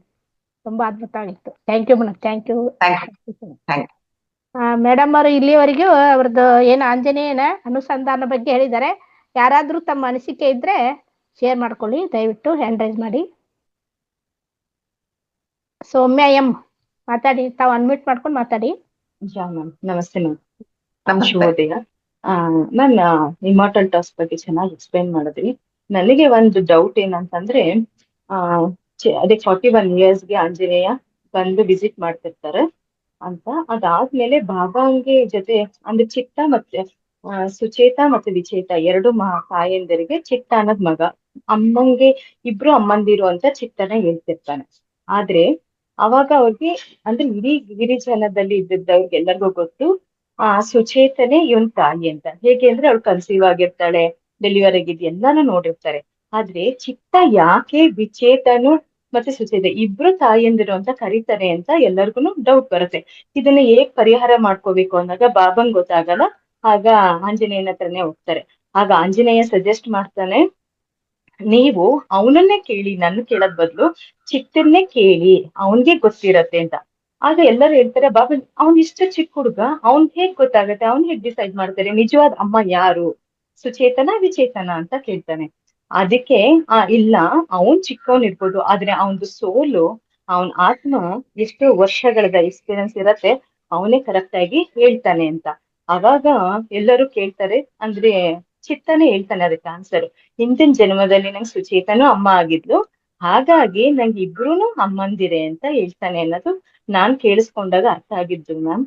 ಅದಾದ್ಮೇಲೆ ಊರ್ವ ಮತ್ತೆ ಊರ್ವಿದು ಇವನಿಗೆ ಕನ್ಸು ಬರ್ತಾ ಇರತ್ತೆ. ಕನ್ಸಲ್ಲಿ ಇವನ್ ಏನ್ ಮಾಡ್ತಾನೆ, ಆ ನದಿ ತೀರಕ್ ಹೋಗಿರ್ತಾನೆ. ಆಗ ಊರ್ವಿ ಅವಳು ಹೊರಗಡೆ ಅಂದ್ರೆ ಆ ದಡ ರೀಚ್ ಮಾಡಕ್ಕೆ ಟ್ರೈ ಮಾಡ್ತಿರ್ತಾಳೆ ಹೊರಗಡೆ ಬರೋದಿಕ್ಕೆ. ಇವನೇನ್ ಅನ್ಕೋತಾನೆ, ಕನ್ಫ್ಯೂಸ್ ಮಾಡ್ಕೊಂಡು, ಅಯ್ಯೋ ಅವಳು ಹೊರಗಡೆ ಬರಕ್ ಟ್ರೈ ಮಾಡ್ತಿದ್ದಾಳೆ, ನಾನ್ ಹೆಲ್ಪ್ ಮಾಡೋಣ ಅಂತ ಹೋಗಿ ಅವಳನ್ನ ಎಳಿತಾನೆ. ಅಂದ್ರೆ ಭೂಮಿ ಮೇಲೆ ಕರ್ಕೊಂಡ್ ಬರ್ತಾನೆ, ನೀರಿಂದ ಹೊರಗಡೆ ಕರ್ಕೊಂಡ್ ಬರ್ತಾನೆ. ಆಗ ಅವಳು ಬೇಜಾರ್ ಮಾಡ್ಕೊಂಡ್ ಕೋಪ ಮಾಡ್ಕೊತಾಳೆ. ಏನಕ್ಕೆ ಅಂದ್ರೆ ನನ್ ಸ್ವಂತ ಪ್ರಯತ್ನದಿಂದ ನಾನೇನಾದ್ರೂ ರೀಚ್ ಆಗಿದ್ರೆ ನಾನು ಮನುಷ್ಯಲಾಗ ಅಂತ ಚಾನ್ಸಸ್ ಇರ್ತಿತ್ತು, ನಿನ್ನ ನಾನೇನ್ ಹೆಲ್ಪ್ ಕೇಳಿಲ್ಲ, ಆದ್ರೂ ನೀನ್ ಮಾಡಿರೋದ್ರಿಂದ ನಾನ್ ಮತ್ತೆ ಜಲಕನ್ಯಾಗಿ ಉಳ್ಕೊಳ್ಳೋ ತರ ಆಯ್ತು ಅಂತ ಅವಳು ಹೇಳ್ತಾ ಇರ್ತಾಳೆ. ಬೈತರ ಶಪಥ ಈ ತರ ಮಾಡ್ತಿರ್ತಾಳೆ ಅನ್ನೋದು ಅವಾಗ ಅವನಿಗೆ ಕನಸಿಂದ ಎಚ್ಚರ ಆಗತ್ತೆ. ಅದನ್ನ ಕ್ಲಾರಿಫೈ ಮಾಡ್ಕೊಳಕ್ ಯಾಕೆ ಈ ತರ ಕನಸು ಬಂದಿದೆ, ನಾನು ಹೋಗಿದ್ದು ಹೆಲ್ಪ್ ಮಾಡಕ್ಕೆ, ಆದ್ರೆ ಅವಳು ಯಾಕೆ ನೊಂದ್ಕೊಂಡು ನನಗೆ ಶಾಪ ಹಾಕದ್ಲು, ಅಂದ್ರೆ ಲೈಕ್ ಈ ತರ ಮಾಡ್ದೆ ಅಂತ ಬೈದ್ಲು ಅಂತ ಅವನು ಬಾಬನ್ ಕೇಳಕ್ ಹೋಗ್ತಾನೆ. ಇದು ಕನ್ಸಲ್ ನಡೆದಿದ್ದು ಅಂತ ಇಷ್ಟು ನನಗ್ ಗೊತ್ತಿತ್ತು ಮ್ಯಾಮ್. ಅದೇ ಇವ್ರು ಮತ್ತೆ ನೀವು ಅವ್ರಿಬ್ರುನು ಮದ್ವೆ ಆಗ್ತಾರೆ, ರಾಜಾ ರಾಣಿ ಆಗ್ತಾರೆ, ಅಂದ್ರೆ ಇದ್ರ ಬಗ್ಗೆ ಅಂದ್ರೆ ಲೀಡರ್ ಆಗ್ತಾರೆ ಅನ್ನೋದು ಹೇಳಿದ್ರಿ, ನಂಗೆ ಅದ್ ಅರ್ಥ ಆಗ್ಲಿಲ್ಲ ಮ್ಯಾಮ್. ಏನ್ ನೀವ್ ಕ್ವಶನ್ ನಂಗೆ ಅರ್ಥ ಆಗ್ತಾ ಇಲ್ಲ. ನೀವು ಅಲ್ಲಿ ಇಲ್ಲಿವರೆಗೆ ನೀವೆಲ್ಲ ಹೇಳಿದ್ರಿ, ನಾನು ಹೇಳಿದ್ದೆಲ್ಲ ಹೇಳಿದ್ರಿ. ಕ್ವಶನ್ ಏನ್ ನಿಮ್ದು? ಅಂದ್ರೆ ನೀವ್ ಹೇಳಿದ್ರಿ ಅವನು ಊರ್ವ ಅಂದ್ರೆ ಮತ್ತೆ ಸಮುದ್ರಕ್ಕೆ ಹೋಗಿ ಅವ್ರ ಜೊತೆ ಹೋಗಿ ಅಲ್ಲಿ ರಾಜನ್ ತರ ಅಂದ್ರೆ ಇದ್ದು ಮತ್ತೆ ಅವನು ವಾಪಸ್ ಆಗ್ಬೇಕು, ಮನುಷ್ಯನಾದ ಆಗ್ಬೇಕು ಅಂದ್ರೆ ಅವ್ರು ಅಂದ್ರೆ ಒಂದು ತಂದೆ ಅಂದ್ರೆ ಒಂದ್ ಮಗು ಇದನ್ ಕೊಡ್ಬೇಕು, ಅದಕ್ಕೋಸ್ಕರ ಅದನ್ನ ಹುಡುಕ್ತಿರ್ತಾನೆ. ಮತ್ತೆ ಇನ್ನೊಂದ್ ಹುಡುಗಿ ಯಾರೋ ಬಂದ್ ವೇಟ್ ಮಾಡ್ತಿರ್ತಾಳೆ ಇವನ್ನ ಹೆಲ್ಪ್ ಮಾಡಕ್ಕೆ. ಆದ್ರೆ ಅವನಿಗೆ ಗೊತ್ತಿರತ್ತೆ ಅವಳು ಏನಾದ್ರು ನೀರೊಳಗಡೆ ಬಂದ್ರೆ ಅವಳು ಜನಕನ್ಯೆ ಆಗಿ ಕನ್ವರ್ಟ್ ಆಗೋಗ್ತಾಳೆ ಅನ್ನೋದಿದೆ ಅಂತ ಹೇಳಿದ್ರಿ. ಅದು ಈ ಸ್ಟೋರಿ ನನಗೆ ಅದು ಇಮಾರ್ಟಲ್ ಟಾಕ್ಸ್ ಇದ್ರಲ್ಲಿ ಇರ್ಲಿಲ್ಲ ಮ್ಯಾಮ್. ಅದಕ್ಕೆ ಇದು ಹೇಗೆ ಅಂತ ಕೇಳಿದೆ, ಅಂದ್ರೆ ಕ್ಲಾರಿಫಿಕೇಶನ್ ಅಷ್ಟೇ. ಅಂದ್ರೆ ಅದೆಲ್ಲ ಕನ್ಸು ಮೇಡಮ್, ಅದು ಕನ್ಸದು. ಕನ್ಸು. ಹಾ ಹಾ ಅದೇ ಕನ್ಸಲ್ಲಿ ಮತ್ತೆ ಯಾಕೆ ಅವ್ನ್ ಹೊರಗಡೆ ಬರ್ತಾನೆ, ಅವ್ನ್ ಇದಾಗತ್ತೆ, ಬಟ್ ಅದು ಹೇಗೆ ಅವ್ನ್ ರಾಜಾರಾಣಿ ಅಂತಾನೋ ಇದು ಮುಖಂಡ ಹೇಗಾಗ್ತಾನೆ, ಅವ್ರಿಬ್ರೇ ಹೇಗಾಗ್ತಾರೆ ಮ್ಯಾಮ್ ಅಂತ. ರಾಜಾರಾಣಿ ಆಗೋದು ಪ್ರಸ್ತುತ ಕ್ಷಣ. ಅಂದ್ರೆ ಅವ್ನ ಕನ್ಸಲ್ಲೇನೆ ಅದಾಗಿದ್ಯಾ ಅವನಿಗೆ? ಕನ್ಸಲ್ಲ ಅದು. ಕನ್ಸು ಏನಂದ್ರೆ ತಿಮ್ಮಿಂಗಲದ ಬಾಯಿಗೆ ಹೋಗ್ತಾ ಇರ್ತಾನಲ್ಲ, ಅದಿನ್ನೇನ್ ಬಾಯಿ ಮುಚ್ಕೊಂಡು ಅವ್ನ ಒಳಗೆ ಎಳಕ್ ನುಂಗಬೇಕು ಅನ್ನೋಷ್ಟೇ ಕನ್ಸದು, ಕೆಟ್ಟ ಕನ್ಸು. ಆ ಕನ್ಸು ಅಂದ್ರೆ ಈಗ ಮುಂದೆ ನಿಮಗ್ ಗೊತ್ತಾಗುತ್ತೆ ಕನ್ಸಿಗೂ ಇವಾಗ ಪ್ರಸ್ತುತ ಜೀವನಕ್ಕೂ ಏನ್ ಸಂಬಂಧ ಇದೆ, ಯಾಕೆ ಆ ಕನ್ಸು ಅಂತ ದುಸ್ವಪ್ನ ಬೀಳ್ತಾ ಇದೆ ಅಂದ್ರೆ ಸಾಯೋದು ಅಂದ್ರೆ ಸುಮ್ನೆನಾ ಅಂತ. ಇದು ಬೇರೆ ಜೀವನ, ಉರ್ವಂದೇ ಬೇರೆ ಜೀವನ. ಈಗ ಊರ್ವಿ ಇನ್ನ ನೀರಲ್ಲೇ ಇದ್ಲು, ಜಲಕನ್ಯಾಗೆ ಇದ್ಲು, ಹಾಗೆ ಅವಳು ಬೇರೆ, ಅವಳೇ ಅಲ್ಲ, ಅವಳಲ್ಲ, ಉರ್ವಿ ಅಲ್ಲ ಅವಳು. ಅಂದ್ರೆ ಇವ್ರನ್ನ ಫಸ್ಟ್ ಟೈಮ್ ಅವಳು ಅಂದ್ರೆ ಹೊರಗಡೆ ಬರಕ್ ಟ್ರೈ ಮಾಡ್ತಿ, ಇವನು ಕರ್ಕೊಂಡ್ ಹೋಗ್ತಾಳೆ, ಅದು ಊರ್ವಿ ಅಲ್ಲ. ಅವರೆಲ್ಲ ಕನಸಿನಲ್ಲಿ ಬೇರೆ ವ್ಯಕ್ತಿಗಳು. ಉರ್ವ ಮಾತ್ರ ಈಗಿನ ವ್ಯಕ್ತಿ. ಅವನಿಗೆ ಆ ಕನ್ಸು ಬೀಳ್ತಾ ಇರುತ್ತೆ, ದಿನಾ ಬೀಳ್ತಾ ಇರುತ್ತೆ, ನಾನು ಸಾಯ್ತಾ ಇದ್ದೀನಿ ಅಂತೇಳಿ. ಯಾಕೆ ಬೀಳ್ತಾ ಇದೆ, ನನ್ಗೆ ಏನ್ ಮೆಸೇಜ್ ಕೊಡುತ್ತೆ ಆ ಕನ್ಸು ಅನ್ನೋದು ಮುಂದೆ ನಾಳೆ ಗೊತ್ತಾಗುತ್ತೆ ನಿಮಗೆ. ನಾನ್ ಅನ್ಕೊಂಡೆ ಅವ್ನ್ ಕನ್ಸಲ್ ಬಂದಿದ್ದು ಅವಳು ಜಲಕನ್ಯೆ ಕನ್ಸಲ್ ಬಂದಿದ್ದೆ ಬೇರೆ. ಅದೆಲ್ಲ ಆಗೋಗಿರ್ತಿ, ಯಾಕೆ ಬಂದಿದ್ದಾರಂತ ಗೊತ್ತಿಲ್ಲ ಅವನಿಗೆ. ಅಂದ್ರೆ ಅವನು ಕನ್ಸಲ್ ಬಂದಿದ್ದು ಮ್ಯಾಮ್, ಅವ್ನ್ ಹೆಲ್ಪ್ ಮಾಡ್ತಿದ್ದಾನೆ, ಅವಳು ನನ್ಗೆ ಈ ತರ ಆಯ್ತು ಅಂತ ಅವನ್ನ ಬ್ಲೇಮ್ ಮಾಡೋದು ಅಷ್ಟೆಲ್ಲ ಕನ್ಸು. ನೆಕ್ಸ್ಟ್ ಮುಂದರಿಯೋದೆಲ್ಲ ಕನ್ಸು. ಊರ್ವಿ ಯಾರು ಹಂಗಾದ್ರೆ ಮ್ಯಾಮ್? ಇಲ್ಲ, ಮತ್ತೆ ಮುಂದೆ ಗೊತ್ತಾಗುತ್ತೆ ಉರ್ವಿ ಯಾರು ಅಂತ. ಹೌದಾ, ಓಕೆ ಮ್ಯಾಮ್. ಅದೇ ಅವರೆಲ್ಲ ಒಂದು ಏನಂತಾರಲ್ಲ ಸಾಧನೆಗಳಷ್ಟೇ. ಒಬ್ಳು ಅವಳಾಗೆ ನೀರ್ನಲ್ಲಿ ಎಳ್ಕೊಂಡಿದ್ಲು, ಇನ್ನೊಬ್ಳು ಮೇಲ್ ಬರ್ಬೇಕು ಅಂತಂದ್ರೆ ಅವಳೇ ಇಳದ್ ಬಿಟ್ಲು. ಈಗೆಲ್ಲರೂ ಇಬ್ರು ಅವನಿಗೆ ಒಂದು ಜಲಚರ ಆಗಕ್ಕೆ ಸಹಾಯ ಮಾಡಿದ್ರು. ಓಕೆ, ಯಾಕಂದ್ರೆ ನಾನು ಇಮಾರ್ಟಲ್ ಟಾಕ್ಸ್ ಅದನ್ನ ವಿಡಿಯೋ ಕೇಳಿಸ್ಕೊಂಡಿದ್ದೆ ಮ್ಯಾಮ್, ನನಗೆ ಅರ್ಥ ಆಗಿದ್ದು ಈ ರೀತಿ, ಅದಕ್ಕೆ ನಿಮ್ಮನ್ನು ಕೇಳಿದೆ ಕ್ಲಾರಿಫಿಕೇಶನ್. ಇಲ್ಲ, ನಾಳೆ ಕೇಳ್ರೆ ನಿಮಗೆ ಎಲ್ಲ ಕ್ಲಿಯರ್ ಆಗುತ್ತೆ. Okay ma'am, thank you. Okay, thank you.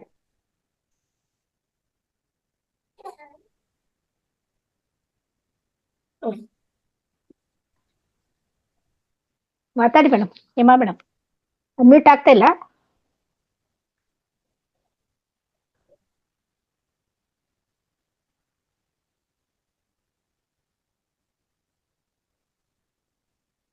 Shivakumar ಅಂತ ಹ್ಯಾಂಡ್ ರೈಸ್ ಮಾಡಿದ್ದಾರೆ.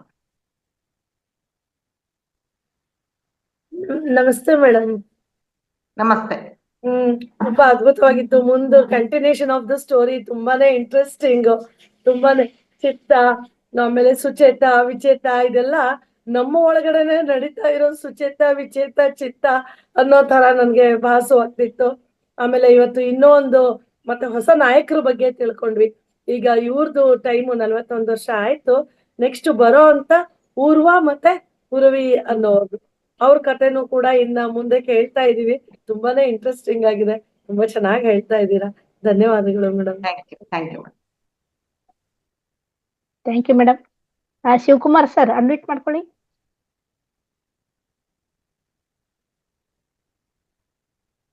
ಮಾತಾಡಿ ಸರ್. ಮಾತಾಡಿ ಸರ್.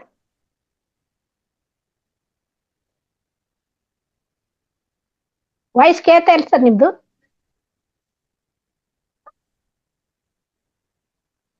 ಅನ್ಮ್ಯೂಟ್ ಆಗಿದೆ, ವಾಯ್ಸ್ ಕೇಳಿಸ್ತಾ ಇಲ್ಲ. ವಾಯ್ಸ್ ಕೇಳ್ತಾ ಇಲ್ಲ. ಹೌದು ಮೇಡಮ್.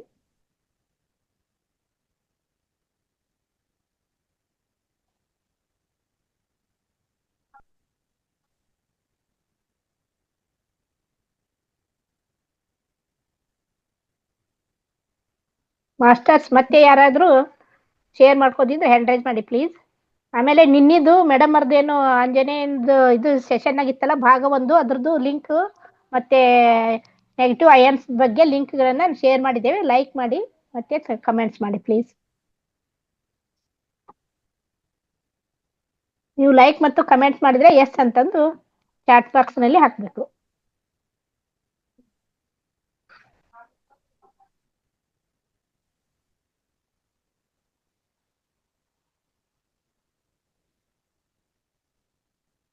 ಅಶ್ವಿನಿ ಮೇಡಮ್.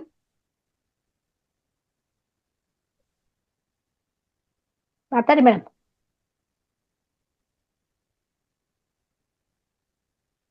ಸೌಂಡ್ ಕೇಳ್ತಾ ಇಲ್ಲ, ಅನ್ಮಿಟ್ ಮಾಡ್ಕೊಳ್ಳಿ. ನಮಸ್ತೆ ಮೇಡಮ್. ನಮಸ್ತೆ ಆಲ್ ಮಾಸ್ಟರ್ಸ್. ನಮಸ್ತೆ ನಮಸ್ತೆ. ಮೇಡಮ್, ಇವತ್ತಿನ ಕ್ಲಾಸ್ ಗೊತ್ತಿಲ್ಲ, ಮೆಡಿಟೇಷನ್ ಆದ್ಮೇಲೆ ಸ್ವಲ್ಪ ಹಂಗೆ ನಿದ್ದೆ ಹೋಗಿರೋದ್ರಿಂದ ಮಿಸ್ ಆಯ್ತಲ್ಲ ಅಂತ ತುಂಬಾ ಆತಂಕ ಆಗ್ತಿದೆ. ನಿಜಕ್ಕೂ ಕೂಡ ನಾನು ಮತ್ತೆ ನೋಡ್ಲೇಬೇಕು. ಆಂಜನೇಯನ ಒಂದು ಕೃಪಾ ಕಟಾಕ್ಷ ನನ್ನ ಮೇಲೆ ಇಲ್ವೇನೋ ಅಂತ ಭಾಸ ಆಗ್ತಿದೆ ಮೇಡಮ್. ಇದಕ್ಕೂ ತಮ್ಮಿಂದ ಉತ್ತರ ಇದ್ರೆ ಕೊಡ್ಬೋದಾ ಮೇಡಮ್? ಏನಿಲ್ಲ, ಹಾಗೇನಿಲ್ಲ. ಇನ್ಮೆ ಹಂಗ ಎಚ್ಚರಿಕೆ, ಅದು ಮುಂದೆ ಇಂತ ಸೆಷನ್ಸ್ ಬಂದಾಗ ಹುಷಾರಾಗಿರು ಅಂತೇಳಿ ನಿಮಗೊಂದು ಎಚ್ಚರಿಕೆ ಗಂಟೆ, ಅದು ಅಷ್ಟೇ. ಆಗ್ತಾ ಇರುತ್ತೆ, ಸಹಜ ಆಗಲ್ಲ. ನೀವೊಂದು ಅದ್ರ ಬಗ್ಗೆ ಹೇಳ್ತಾ ಇದ್ದಾಗ ಸಬ್ ಕಾನ್ಶಿಯಸ್ ಮೈಂಡ್ ಅಲ್ಲಿ ಸುಚಿತಾ ವಿಚಿತಾ ಅನ್ನೋದು ಕೇಳಿಸ್ಕೊಳ್ತಾ ಅದ್ರಲ್ಲೇ ಒಂದು ಇನ್ನು ಬೇರೆ ಲೋಕದಲ್ಲಿ ಇನ್ನೊಂದು ಕನ್ಸಲ್ಲಿ ಕಂಡಿದ್ದಾಯ್ತು. ಅದು ಸ್ಪಷ್ಟತೆ ಇಲ್ಲ. ಓಕೆ ಮೇಡಮ್, ಇದು ಶೇರ್ ಮಾಡ್ಬೇಕಾಗಿತ್ತು. Thank you madam. Thank you thank you thank you madam. Okay masters, ನಮ್ಮ ರಂಗನಾಥ್ ಗುರುಗಳು ಇವತ್ತು ಕಾರಣಾಂತರಗಳಿಂದ ಹೊರಗಡೆ ಹೋಗಿದ್ದಾರೆ. ಹಾಗಾಗಿ ಮಾಸ್ಟರ್ಸ್ಗಳು ಮೇಡಮ್ ಇದ್ದಾರೆ. ತುಂಬಾ ಶೇರಿಂಗ್ಸ್ ಇರುತ್ತೆ, ಅನಿಸಿಕೆಗಳಿರುತ್ತೆ, ಪ್ರಶ್ನೆಗಳಿರುತ್ತೆ. ತುಂಬಾ ಮಾಸ್ಟರ್ಸ್ಗಳು ಮಾತನಾಡ್ಬೋದು, ಹ್ಯಾಂಡ್ ರೈಸ್ ಮಾಡಿ. ಹಾಗೆ ಪ್ರತಿನಿತ್ಯ ನಂದಾ ಮೇಡಮ್ ಅವರು ಶೇರ್ ಮಾಡ್ತಾ ಇರ್ತಾರೆ ಅಪ್ಲೋಡ್ ಆದಂತಹ ವಿಡಿಯೋಸ್ಗಳನ್ನ. ಎಲ್ಲಾ ವಿಡಿಯೋಸ್ಗಳಿಗೂ ನಾವು ಹೀಗೆ ನಂದ್ರಲ್ಲಿ ಬಂದಿಲ್ಲ ಮೇಡಮ್ ವಿಡಿಯೋ. ಯಾವ ಗ್ರೂಪ್ ಅಲ್ಲಿ ಶೇರ್ ಮಾಡ್ತೀರಾ ನೀವು? ಈಗ ಇಲ್ಲೇ ಚಾಟ್ ಬಾಕ್ಸ್ ನಲ್ಲೇ ಶೇರ್ ಮಾಡ್ತೇವೆ ಮೇಡಮ್. ಇಲ್ಲಿ ಲಿಂಕ್ ಬಂದಿದೆ ನೋಡಿ ಮೇಡಮ್, ಚಾಟ್ ಬಾಕ್ಸ್ ಅಲ್ಲಿ. ಚಾಟ್ ಬಾಕ್ಸ್ ಅಲ್ಲಿ ಕರೆಕ್ಟ್, ನೀವು ಮೊಬೈಲ್ ಅಲ್ಲಿ ಬರ್ಬೇಕಲ್ಲ.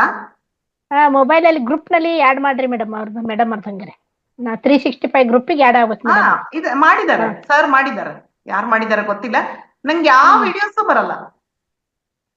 ಗ್ರೂಪ್ ಬರ್ತಾ ಇದೆ ಮೇಡಮ್ 365. ಆಗಿದೆ, ನಿನ್ನೆ ಮಾಡಿದಾರೆ ಸರ್.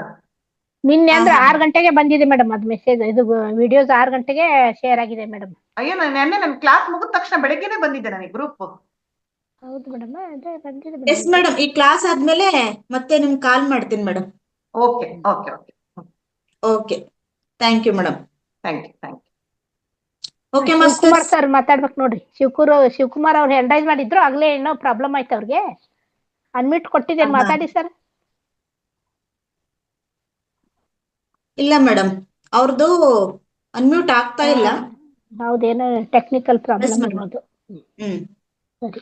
ಓಕೆ ಓಕೆ ಮೇಡಮ್, ಪ್ರಶ್ನೋತ್ತರ ಅನಿಸಿಕೆಗಳು ಮುಗ್ದಿದ್ದಾವೆ. ನಿಮಗೆ ಮತ್ತೊಮ್ಮೆ ಧನ್ಯವಾದಗಳು madam. Thank you thank you ನನಗೆ Thank you, ಅವಕಾಶ madam. ಕೊಟ್ಟಿದ್ದಕ್ಕೆ ಧನ್ಯವಾದ. ಎಲ್ಲರಿಗೂ ಧನ್ಯವಾದಗಳು. ಓಕೆ, ಧನ್ಯವಾದಗಳು. Thank you. Thank you madam. Okay madam, ಈಗ ಮುಂದಿನ ಸೆಷನ್ ಅಶ್ವಿನಿ ಅವ್ರದ್ದು ಇವತ್ತಿಂದ ಮೇಡಮ್ ಇದೆಯಲ್ಲ, ಇದು ಕಿರು ಸಂದೇಶ ನಮ್ಮ ಗುರುಗಳು ಕೊಟ್ಟಿದಾರಲ್ಲ ಮೇಡಮ್. ಮಾಡಿದ್ರೆ ಹೌದು ಕೊಟ್ಟಿದ್ದಾರೆ, ಫಸ್ಟ್ ಗೆ ಕೊಟ್ಟರು. ಫಸ್ಟ್ ಕೊಟ್ರು. ಅದೇ ನಿಮ್ದೇನಾದ್ರು ಇನ್ನು ಟೈಮಿಂಗ್ ಇದೆ ಅಲ್ಲ, 7:15 ಆಯ್ತು ಈಗ. ಟೈಮ್ ಇದೆ. ಹ್ಮ್ ಓಕೆ ಮೇಡಮ್, ಕೊಡೋಣ. ಮತ್ತೆ ಇನ್ನೇನಾದ್ರು? ಹರೀಶ್ ಸರ್, ನಿನ್ನೆ ಕೋರ್ ಮೀಟಿಂಗ್ ಅಲ್ಲಿ ಏನಾಯ್ತು ಅದ್ರ ಬಗ್ಗೆ ಸ್ವಲ್ಪ ಮಾತಾಡೋಣವಾ? ಮಾತಾಡಿ. ಹರೀಶ್ ಸರ್ ಇದ್ದಾರೆ. ಸ್ವಾಗತ ಸರ್ ನಿಮ್ಗೆ. ಹಾಗೆ ಹೇಮಾ ಮೇಡಮ್, ನೀವು ಕೂಡ ಶೇರ್ ಮಾಡ್ಬೇಕು ಅಂತ ಕೇಳ್ಕೊಳ್ತಾ ಇದೀವಿ. ಸನಗೌಡ್ರು ಇದ್ದಾರೆ, ನಿನ್ನೆ ಬಂದಿಲ್ಲ, ಅವ್ರದ್ದು ಏನೇ ಸಮಸ್ಯೆ ಇತ್ತು. ಸನಗೌಡ್ ಸರ್ ಸಾಧ್ಯ ಆದ್ರೆ ಬರ್ಲಿ ಅವರು. ಏಕೆಂದ್ರೆ ನಮ್ಮ ವೇದಿಕೆಯಲ್ಲಿ ಯಾವುದೇ ವಿಚಾರ ಏನೇ ಆಗ್ಲಿ ಎಲ್ಲನೂ ಕೂಡ ಮುಕ್ತವಾಗಿ ನಾವು ಮಾತನಾಡ್ತಾ ಇರ್ತೀವಿ. ಯಾವುದೂನು ಕೂಡ ಈಗ ಬೇರೆ ಇದ್ರಲ್ಲಿ ನೋಡ್ತಾ ಇರ್ತೀವಿ, ಒಂದೊಂದೆಲ್ಲ ಮಿಸ್ ಆಗ್ತಿರುತ್ತೆ. ಅದೆಲ್ಲ ಇಲ್ಲಿಲ್ಲ. ಎಲ್ಲಾನು ಪ್ರತಿಯೊಂದು ಕೂಡ ಕೋರ್ ಮೀಟಿಂಗ್ ಚರ್ಚೆ ಆಗಿರ್ಬೋದು, ಎಲ್ಲನೂ ಕೂಡ ನಮ್ಮ ಮಾಸ್ಟರ್ಸ್ಗೆ ತಲುಪಿಸ್ತಾ ಇರ್ತೀವಿ. ಆ ವಿಚಾರನ ಇವತ್ತು ಹರೀಶ್ ಸರ್ ಹೇಳ್ತಾ ಇದ್ದಾರೆ. ಎಸ್ ಸರ್, ನೀವು ಹ್ಯಾಂಡ್ ರೈಸ್ ಮಾಡ್ಬೋದಲ್ಲ? ಸರ್, ಅನ್ಮ್ಯೂಟ್ ಆಪ್ಷನ್ ಇದೆ. ಹಲೋ, ನಾನು ವಾಕಿಂಗ್ ಬಂದ್ಬಿಟ್ಟಿದ್ದೆ. ಕೇಳಿಸ್ತಾ ಇದ್ದೀರಾ ಸರ್? ಕೇಳಿಸ್ತಾ ಇದ್ದೇನಾ? ಕೇಳ್ತಾ ಇದೆ. ಎಲ್ರಿಗೂ ನಮಸ್ತೆ. ನಿನ್ನೆ ಕೋರ್ ಮೀಟಿಂಗ್ ಅಲ್ಲಿ ನಾವು ಮೈಸೂರು ಕಾರ್ಯಕ್ರಮದ ಬಗ್ಗೆ ಮಾತಾಡಿದ್ರು. ಇವತ್ತು ಅದ್ರ ಬಗ್ಗೆ ಸ್ವಲ್ಪ ಮಾತಾಡೋಣ ಅಂತ ಹೇಳಿದ್ರು ಗುರುಗಳು. ಮತ್ತೆ ಶನಿವಾರ ಒಂದಿನ ಮೀಟಿಂಗ್ ಮುಗಿದ ಅಂತ ಈಗ ಯಾವುದೇ ಒಂದು ಕಾರ್ಯಕ್ರಮ ಮಾಡ್ಬೇಕಾದ್ರೆ ಅದಕ್ಕೆ ಮೇನ್ ಬೇಕಾಗಿರೋದು ಖರ್ಚು ವೆಚ್ಚಗಳು ಬರುತ್ತೆ ಸ್ನೇಹಿತರೆ. ಇಲ್ಲಿ ನಮ್ಮ ಗುರುಗಳದು ದೊಡ್ಡ ಗುಣನ ಅಥವಾ ಪ್ರಾಬ್ಲಮ್ ಎರಡು ಹೇಳ್ತೀನಿ ನಾನು. ಯಾರ ಹತ್ರ ಏನು ಎಕ್ಸ್ಪೆಕ್ಟ್ ಮಾಡಲ್ಲ. ಅದಕ್ಕೆ ನಾವೇ ಎಲ್ಲಾರು ಶಿಬಿರಾರ್ಥಿಗಳು ನಿನ್ನೆ ಡಿಸ್ಕಷನ್ ಮಾಡಿ ನಮ್ಮ ಕೈಲಿ ಎಷ್ಟಾಗುತ್ತೆ ಸೇವೆ ಎಷ್ಟಾಗುತ್ತೆ ಅಂದ್ರೆ ನಾವು ಏನು ಪ್ರೀತಿಯಿಂದ ದೇಣಿಗೆ ಅಂತ ಏನ್ ಕೊಡ್ತೀವಿ ಅದನ್ನ ನಮ್ಮ ಪ್ರೀತಿಯಿಂದ ಕೊಡ್ಬೋದು ಅಂತ ನಿನ್ನೆ ಡಿಸ್ಕಷನ್ ಆಯ್ತು. ನಾವೇ ಎಲ್ಲ ಹೇಳಿದ್ರು, ಗುರುಗಳು ನಿಮ್ ಇಷ್ಟ ಯಾವ ತರ ಮಾಡಿ ಅಂತ ಹೇಳಿದ್ರು. ಅದಕ್ಕೆ ನಾನು ಮೊದಲನೇದಾಗಿ ಅನೌನ್ಸ್ ಮಾಡ್ತೀನಿ, ಮೈಸೂರು ಕಾರ್ಯಕ್ರಮಕ್ಕೆ ನನ್ನ ಕಡೆಯಿಂದ 5,001 ರೂಪಾಯಿ ಕೊಡ್ತಾ ಇದ್ದೀನಿ. ಬೇರೆ ಬೇರೆ ಯಾರಾದ್ರು ಎಷ್ಟೆಷ್ಟು ಕೊಡ್ತೀರಾ, 100 ರೂಪಾಯಿ ಆಗ್ಬೋದು, 10 ರೂಪಾಯಿ ಆಗ್ಬೋದು, ಯಾರು ಎಷ್ಟು ಕೊಡ್ತೀರಾ ನಿಮಗೆ ಕೊಟ್ರೆ ಇದು ಒಂದು ಸೇವೆ ಅಂತ ನಾನು ಹೇಳಕ್ ಇಷ್ಟಪಡ್ತೀನಿ. ಹಲೋ ಮೇಡಮ್, ನನ್ನ ಕಡೆಯಿಂದ ಫಸ್ಟ್ ಶುರು ಮಾಡಿದ್ರೆ 5,001 ರೂಪಾಯಿ ನಾನು ಕೊಡ್ತೇನೆ. ಓಕೆ ಸರ್, ಧನ್ಯವಾದಗಳು. ಮೊದಲಿಗೆ ಥ್ಯಾಂಕ್ ಯು. ನಮ್ಮ ಸಂಗೀತ ಮೈಸೂರಿನಲ್ಲೇ ನಡೆಯುವ ಸಮಗ್ರ ಸ್ವಾಸ್ಥ್ಯ ಹಬ್ಬಕ್ಕೆ ನಮ್ಮ ಹರೀಶ್ ಸರ್ ಅವರು ದೇಣಿಗೆಯಾಗಿ 5,001 ರೂಪಾಯಿ ಕೊಡ್ತಾ ಇದ್ದಾರೆ. ಯಾಕೆಂತಂದ್ರೆ ಒಂದು ಕಾರ್ಯಕ್ರಮ ನಡೆಸಬೇಕು ಅಂತಂದ್ರೆ ಅಷ್ಟು ಸುಲಭ ಅಲ್ಲ. ಅದಕ್ಕೆ ಎಲ್ರು ಕೂಡ ಕೈ ಜೋಡಿಸಿ ಮಾಡಿದ್ರೇನೆ. ಯಾಕೆಂದ್ರೆ ನಮ್ಮ ಗುರುಗಳು, ರಂಗನಾಥ್ ಗುರುಗಳು ಮೊದಲಿನಿಂದನೂ ನಾವು ನೋಡ್ತಾ ಇದ್ದೀವಿ. ನಾನು ಕೂಡ ಕ್ಲಾಸ್ ಸೇರಿದಾಗ ಇಷ್ಟೊಂದು ಅದ್ಭುತವಾದ ಕ್ಲಾಸ್ ಕೊಡ್ತಾ ಇದ್ದಾರೆ. ಗುರುಗಳೇ, ನಾನೇನಾದ್ರೂ ಇದಕ್ಕೆ ಫೀಸ್ ಅಂತ ಕೊಡ್ಬೋದಾ ಅಂತ ಕೇಳಿದಕ್ಕೆ ಇಲ್ಲ ಅಂತ ಅವರು ಸ್ವೀಕಾರ ಮಾಡ್ಲಿಲ್ಲ. ಇದ್ರ ಬಗ್ಗೆ ಎಲ್ಲರಲ್ಲೂ ಇರುತ್ತೆ ಒಂದು ಅಭಿಪ್ರಾಯ, ಅನಿಸಿಕೆಗಳು. ಆದ್ರೆ ಇದೇ ರೀತಿ ಆಗ್ಬಾರ್ದು ಅಂತ. ಯಾಕೆಂದ್ರೆ ನಾವು ಎಲ್ಲಾ ಕ್ಲಾಸಸ್ಗಳೆಲ್ಲ ತುಂಬಾ ಅದ್ಭುತವಾಗಿ ತಿಳ್ಕೊಳ್ತಾ ಇದ್ದೀವಿ. ಎಲ್ಲೇ ಹುಡ್ಕೊಂಡೋದ್ರು ಸಹ ಈ ತರ ಕ್ಲಾಸಸ್ಗಳು ಸಿಗೋದಿಲ್ಲ. ಹಾಗಾಗಿ ನಾವೆಲ್ಲ ಸೇರಿ ಗುರುಗಳಲ್ಲಿ ಒಂದು ಮನವಿ ಮಾಡ್ಕೊಂಡ್ವಿ, ಗುರುಗಳೇ ಈ ತರ ಈಗ ನಾವು ಆನ್ಲೈನ್ ಕ್ಲಾಸ್ ನಲ್ಲಿ ಇದನ್ನೆಲ್ಲ ತಿಳಿತಾ ಹೋದ್ರೆ ಇಷ್ಟಕ್ಕೆ ಸೀಮಿತ ಆಗ್ಬಾರ್ದು. ನಾವು ಸಮಗ್ರ ಸ್ವಾಸ್ಥ್ಯ ಹಬ್ಬ ಮಾಡೋದರ ಮೂಲಕ ಸಮಾಜ ಕಲ್ಯಾಣಕ್ಕೆ ಈ ತರದ್ದೆಲ್ಲ ನಾವು ರೀಚ್ ಮಾಡಿದ್ರೆ ತುಂಬಾ ಅನುಕೂಲ ಆಗುತ್ತೆ ಅಂತ ನಾವೆಲ್ಲರೂ ಕೂಡ ಮನಗಂಡು ಮಾತಾಡಿ ಚರ್ಚೆ ಆಯ್ತು. ಹಾಗಾಗಿ ರಾತ್ರಿ ನಿನ್ನೆ ಸಂಜೆ ಗುರುಗಳ ಹತ್ರ ನಾವ್ ಇದನ್ನು ಹೇಳಿದ್ವಿ. ಅವರು ಏನು ಹೇಳಲಿಲ್ಲ. ಬಟ್ ಆದ್ರೆ ನಾವೆಲ್ಲರೂ ಕೂಡ ನಮ್ಮ ಮನೆ, ನಮ್ಮ ಕೆಲಸ ಇದೆಲ್ಲ ನಮ್ದು ಅಂತ ಒಪ್ಕೊಂಡು ನಾವು ಕೆಲಸ ಮಾಡ್ತಾ ಇರೋದ್ರಿಂದ ಎಲ್ರುನು ಕೊಡಿ ಅಂತ ನಾವ್ ಇದ್ ಮಾಡ್ತಾ ಇಲ್ಲ. ದೇಣಿಗೆ ಅಂತಂದ್ರೆ ಹನಿ ಹನಿ ಕೂಡಿದರೆ ಹಳ್ಳ, ತೆನೆ ತೆನೆ ಕುಣಿದರೆ ಬಳ್ಳ ಅಂತ ನಾವು ಕೇಳಿದೀವಿ. ಹಾಗಾಗಿ ಎಲ್ರೂ ಕೈ ಜೋಡಿಸೋದು ತುಂಬಾ ಅಗತ್ಯವಿದೆ ಅಂತ ಹೇಳ್ತಾ ಈ ಸಂದರ್ಭದಲ್ಲಿ ನಿಮ್ಮೆಲ್ರಿಗೂ ಈ ವಿಷಯನ ಶೇರ್ ಮಾಡ್ಕೊಳ್ತಾ ಇದೀವಿ ಮಾಸ್ಟರ್ಸ್. ಹಾಗಾಗಿ ತಮ್ಮಲ್ಲಿ ಏನು ಸಾಧ್ಯವೋ, ಎಷ್ಟು ಸಾಧ್ಯವೋ ಅಷ್ಟನ್ನ ಕೊಡಬಹುದು. ಅದು ನಿಮ್ಮ ಇದಕ್ಕೆ ಬಿಟ್ಟಿದ್ದು. ಆದ್ರೆ ನಮ್ಮ ಹರೀಶ್ ಸರ್ ಇವತ್ತು ಹೇಳಿದ್ದಾರೆ ಅವ್ರು ಎಷ್ಟು ಅಮೌಂಟ್ ಕೊಡ್ತೀನಿ ಅಂತ. ಅದಾಯ್ತು. ಈಗ ನಂದಾ ಮೇಡಮ್ ಮತ್ತೆ ಹೇಮಾ ಮೇಡಮ್ ಮಾತಾಡ್ಬೇಕಾಗಿ ಕೇಳ್ಕೊಳ್ತಾ ಇದ್ದೇವೆ. ಎಲ್ಲರಿಗೂ ನಮಸ್ಕಾರ ಮಾಸ್ಟರ್ಸ್. ನಿಜ, ಯಾಕೆಂದ್ರೆ ಗುರೂಜಿ ಅವ್ರದ್ದು ಏನ್ ಆಸೆ ಇತ್ತಂದ್ರೆ ಈ ಸಮಗ್ರ ಸ್ವಾಸ್ಥ್ಯವನ್ನು ಎಲ್ಲರಿಗೂ ತಲುಪಿಸ್ಬೇಕಂತ ಅನ್ನೋದು. ಆ ನಂತರ ಪ್ರತಿ ಶನಿವಾರ ಅವರು ಇದರಲ್ಲಿ ಫೌಂಡೇಶನ್ ಅಲ್ಲಿ ಮಾಡ್ತಾ ಇದ್ರು. ನಾವು ಅವಾಗ್ಲೇ ರಿಕ್ವೆಸ್ಟ್ ಮಾಡ್ಕೊಂಡಿ, ಗುರುಜಿ ಎಲ್ಲರಿಗೆ ಇಲ್ಲಿ ಬೆಂಗಳೂರಿಗೆ ಬರಕ್ ಆಗೋದಿಲ್ಲ, ಅದಕ್ಕೆ ಅವ್ರವ್ರ ಪ್ಲೇಸ್ ನಲ್ಲಿ ಇಟ್ಕೊಂಡ್ರೆ ಅವ್ರಿಗೆ ಅಲ್ಲಿ ಕೂಡ್ಲಿಕ್ಕೆ ಅನುಕೂಲ ಆಗುತ್ತೆ, ಮತ್ತೆ ಈ ಸೇವೆನೂ ನಾವು ಹಂಚ್ಬೋದು ಅಂತ ಅನ್ನೋದು ಅವ್ರಿಗೆ ನಾವು ಮನವರಿಕೆ ಮಾಡ್ಕೊಂಡಾಗ ಗುರೂಜಿ ಅದಕ್ಕೆ ಒಪ್ಕೊಂಡು ಈಗಾಗಲೇ ಇದು 3 ಸೆಷನ್ ನಮ್ದು 3 ಕಡೆ ಆಗಿದೆ. ರಾಯಚೂರು, ಕೂಡಲ ಸಂಗಮ ಮತ್ತೆ ಸಿದ್ರಬೆಟ್ಟದಲ್ಲಾಗಿದೆ. ಯಶಸ್ವಿಯಾಗಿ ಮುಕ್ತಾಯ ಆಗಿದೆ. ಅದೇ ರೀತಿ ಈಗ ನಾಗರಾಜ್ ಗುರೂಜಿ ಅವ್ರದ್ದು ಅಲ್ಲಿ ಹುಟ್ಟಿದ ಹಬ್ಬ ಇದ್ರು ಕೂಡ ನಮ್ಮ ಸಮಗ್ರ ಸ್ವಾಸ್ಥ್ಯವನ್ನ ಅಲ್ಲಿ ಜನರಿಗೂ ಮುಟ್ಟಿಸ್ಬೇಕನ್ನೋದು ನಮ್ದು ಫೌಂಡೇಶನ್ ಮುಖ್ಯ ಉದ್ದೇಶ ಇರೋದ್ರಿಂದ ಅಲ್ಲೇ ಅದು ತಲುಪಬೇಕನ್ನೋದು.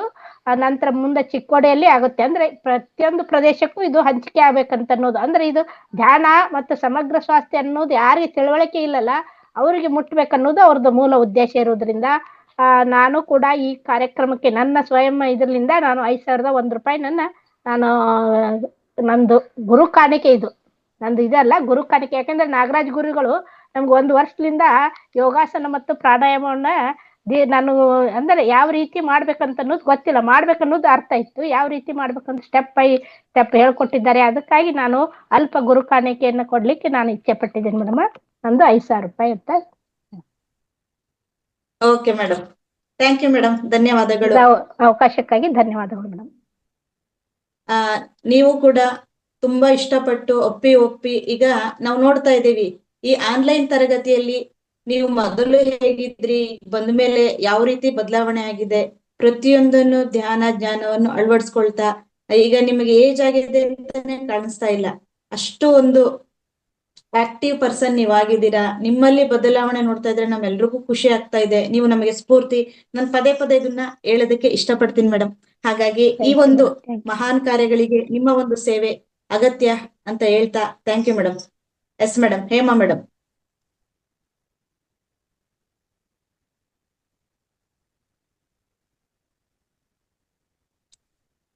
ಅನ್ಮ್ಯೂಟ್ ಮಾಡ್ಕೊಳ್ಳಿ ಮೇಡಮ್.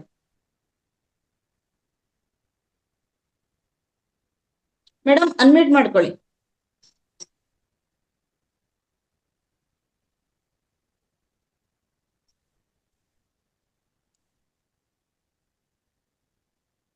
ಈಗ ಮಾಡ್ಕೊಳ್ಳಿ ಮೇಡಮ್. ಎಸ್. ನಮಸ್ಕಾರ ಎಲ್ರಿಗೂ.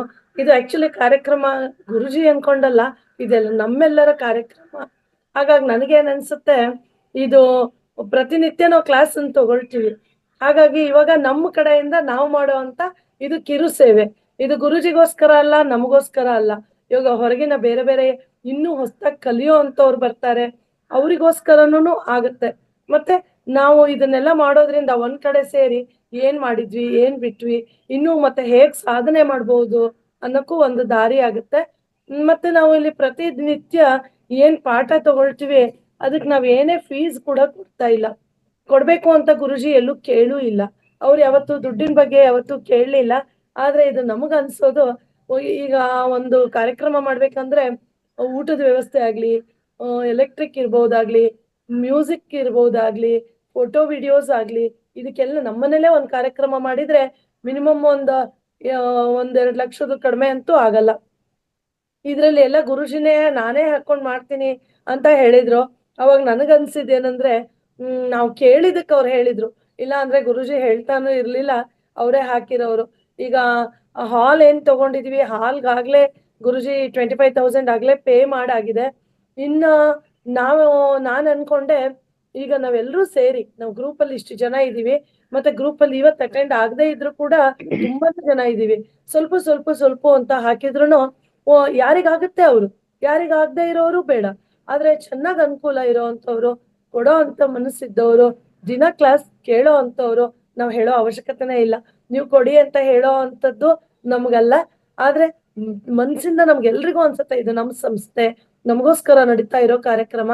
ಹಾಗಾಗಿ ಇದಕ್ಕೆ ನಮಗಾಗೋ ಅಂತ ಯಾವ್ದೋ ಒಂದು ಜವಾಬ್ದಾರಿ ತಗೊಳ್ಬೋದು. ಊಟಕ್ಕೊಂದ್ ಸ್ವಲ್ಪ ಒಂದು ಕಾಲ್ ಭಾಗ ಅರ್ಧ ಭಾಗ ದುಡ್ಡು ಕೊಡೋದಾಗ್ಲಿ, ಅಥವಾ ಮೈಕ್ ಇದಕ್ ಕೊಡೋದಾಗ್ಲಿ, ಯಾವುದೇ ಒಂದಕ್ಕೆ ಹೆಚ್ಚಾದವ್ರು ಹೆಚ್ಚು, ಕಡಿಮೆ ಆದವ್ರು ಕಡಿಮೆ. ಇದು ಯಾವುದೇ ಒಂದು ಬೇಡಿಕೆ ಅಲ್ಲ, ಒಂದು ಹಂಬಲ್ ರಿಕ್ವೆಸ್ಟ್. ಒಳ್ಳೆ ಈ ಕಾರ್ಯಕ್ರಮನ ಯಶಸ್ವಿ ಮಾಡೋಣ.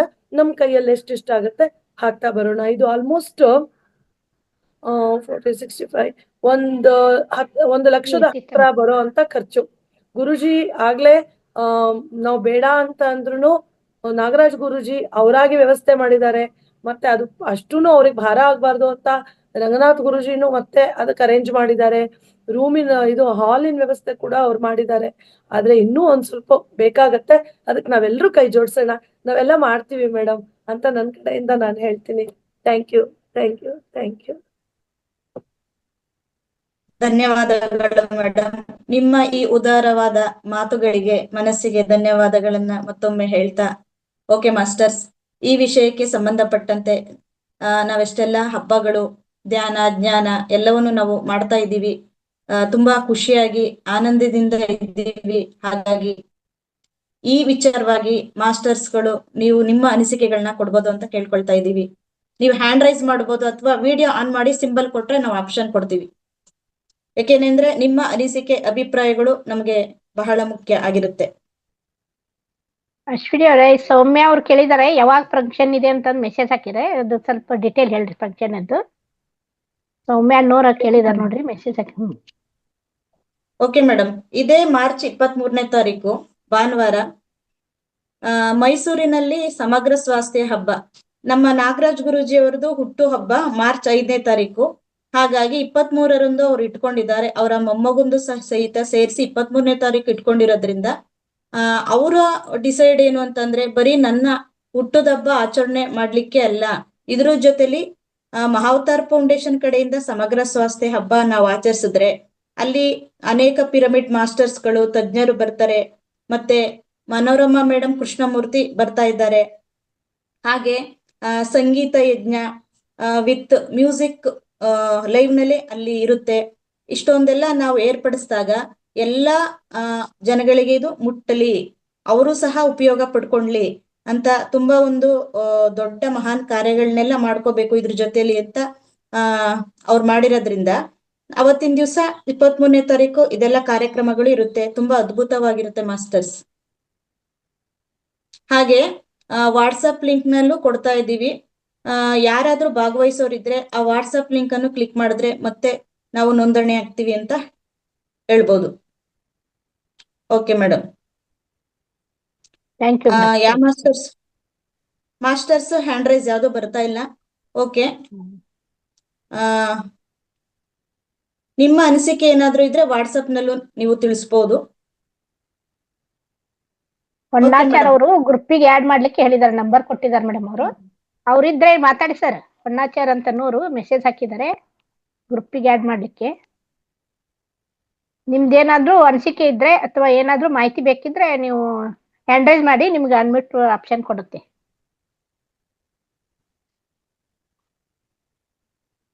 ನೀಲಪ್ಪ ಗೌಡ ಅವರು ವಿಡಿಯೋದಲ್ಲಿದ್ದಾರೆ. ಓಕೆ ಮೇಡಮ್, ವಿಚಾರಗಳನ್ನ ಅನೌನ್ಸ್ ಮಾಡಿದಾಗಿದೆ, ಮತ್ತೆ ಕಿರು ಸಂದೇಶನೂ ಆಗಿದೆ. ಗುರೂಜಿ ಮೊದಲೇ ಕೊಟ್ಟಿದ್ದಾರೆ. ಕಾರ್ಯಕ್ರಮ ಸಂಪನ್ನ ಮಾಡೋಣ ಮೇಡಮ್. ಸರಿ ಸರಿ. Yes madam. ಇಲ್ಲಿವರೆಗೂ ಬೆಳಗಿನ ಧ್ಯಾನ ಮತ್ತು ಬೆಳಗ್ಗೆ ಯೋಗಾಸನ ಮತ್ತು ಪ್ರಾಣಾಯಾಮವನ್ನು ಹೇಳಿಕೊಟ್ಟಂತ ಸನ್ನಗೌಡ್ರಿಗೆ ಈ ವೇದಿಕೆ ಮೂಲಕ ಧನ್ಯವಾದಗಳನ್ನು ಅರ್ಪಿಸ್ತೇನೆ. ನಂತರ ಕಿರು ಧ್ಯಾನ ಸಂದೇಶವನ್ನ ಮತ್ತು ನಿಜಕ್ ಧ್ಯಾನವನ್ನ ತುಂಬಾ ಅದ್ಭುತವಾಗಿ ಮಾಡಿಸಿದಂತ ರಂಗನಾಥ್ ಗುರೂಜಿಯವರಿಗೂ ಕೂಡ ಧನ್ಯವಾದಗಳು. ನಂತರ ಆಂಜನೇಯನ ಇವತ್ತಿನ ಸಂದೇಶವನ್ನ ಅಂದ್ರೆ ಅವ್ರದ್ದೇನು ಡಿಸ್ಕಸ್ ಆಯ್ತಂತ ಅನ್ನೋದನ್ನ 2ನೇ ಭಾಗವನ್ನ ಉಮಾರಾಣಿ ಮೇಡಮ್ ಅವರು ತಿಳಿಸಿದ್ದಾರೆ. ಅವ್ರಿಗೂ ಕೂಡ ನಾನು ವೇದಿಕೆಯ ಮೂಲಕ ಧನ್ಯವಾದಗಳನ್ನ ಅರ್ಪಿಸ್ತೇನೆ. ನಂತರ ಇಲ್ಲಿಯವರೆಗೂ ಈ ಸೆಷನ್ ನಲ್ಲಿ ಭಾಗವಹಿಸಿ ಮಾಹಿತಿಯನ್ನು ತಿಳಿದುಕೊಂಡು ತಮ್ಮ ಶೇರಿಂಗ್ ಅನ್ನು ಮಾಡಿದ್ದು ಎಲ್ಲ ಆತ್ಮ ಬಂಧುಗಳಿಗೂ ಧನ್ಯವಾದಗಳನ್ನ ಅರ್ಪಿಸ್ತಾ ಈ ಕಾರ್ಯಕ್ರಮನ ಇಲ್ಲಿಗೆ ಏನು ಮುಕ್ತಾಯಗೊಳಿಸೋಣ, ಸಂಪನ್ನಗೊಳಿಸೋಣ. ಓಕೆ ಮೇಡಮ್, ಪ್ರೇಯರ್ ಹೇಳಿ ಮೇಡಮ್ ತಾವು. ಓಂ ಸರ್ವೇ ಭವಂತು ಸುಖಿನಃ, ಸರ್ವೇ ಸಂತು ನಿರಾಮಯ, ಸರ್ವೇ ಭದ್ರಾಣಿ ಪಶ್ಯಂತು, ಮಾ ಕಶ್ಚಿತ್ ದುಃಖಭಾಗ್ ಭವೇತ್. ಲೋಕ ಸಮಸ್ತ ಸುಖಿನೋ ಭವಂತು. ಎಲ್ಲರಿಗೂ ಧನ್ಯವಾದಗಳು. ಎಲ್ಲರಿಗೂ ಧನ್ಯವಾದಗಳು. Thank you madam. Thank you madam.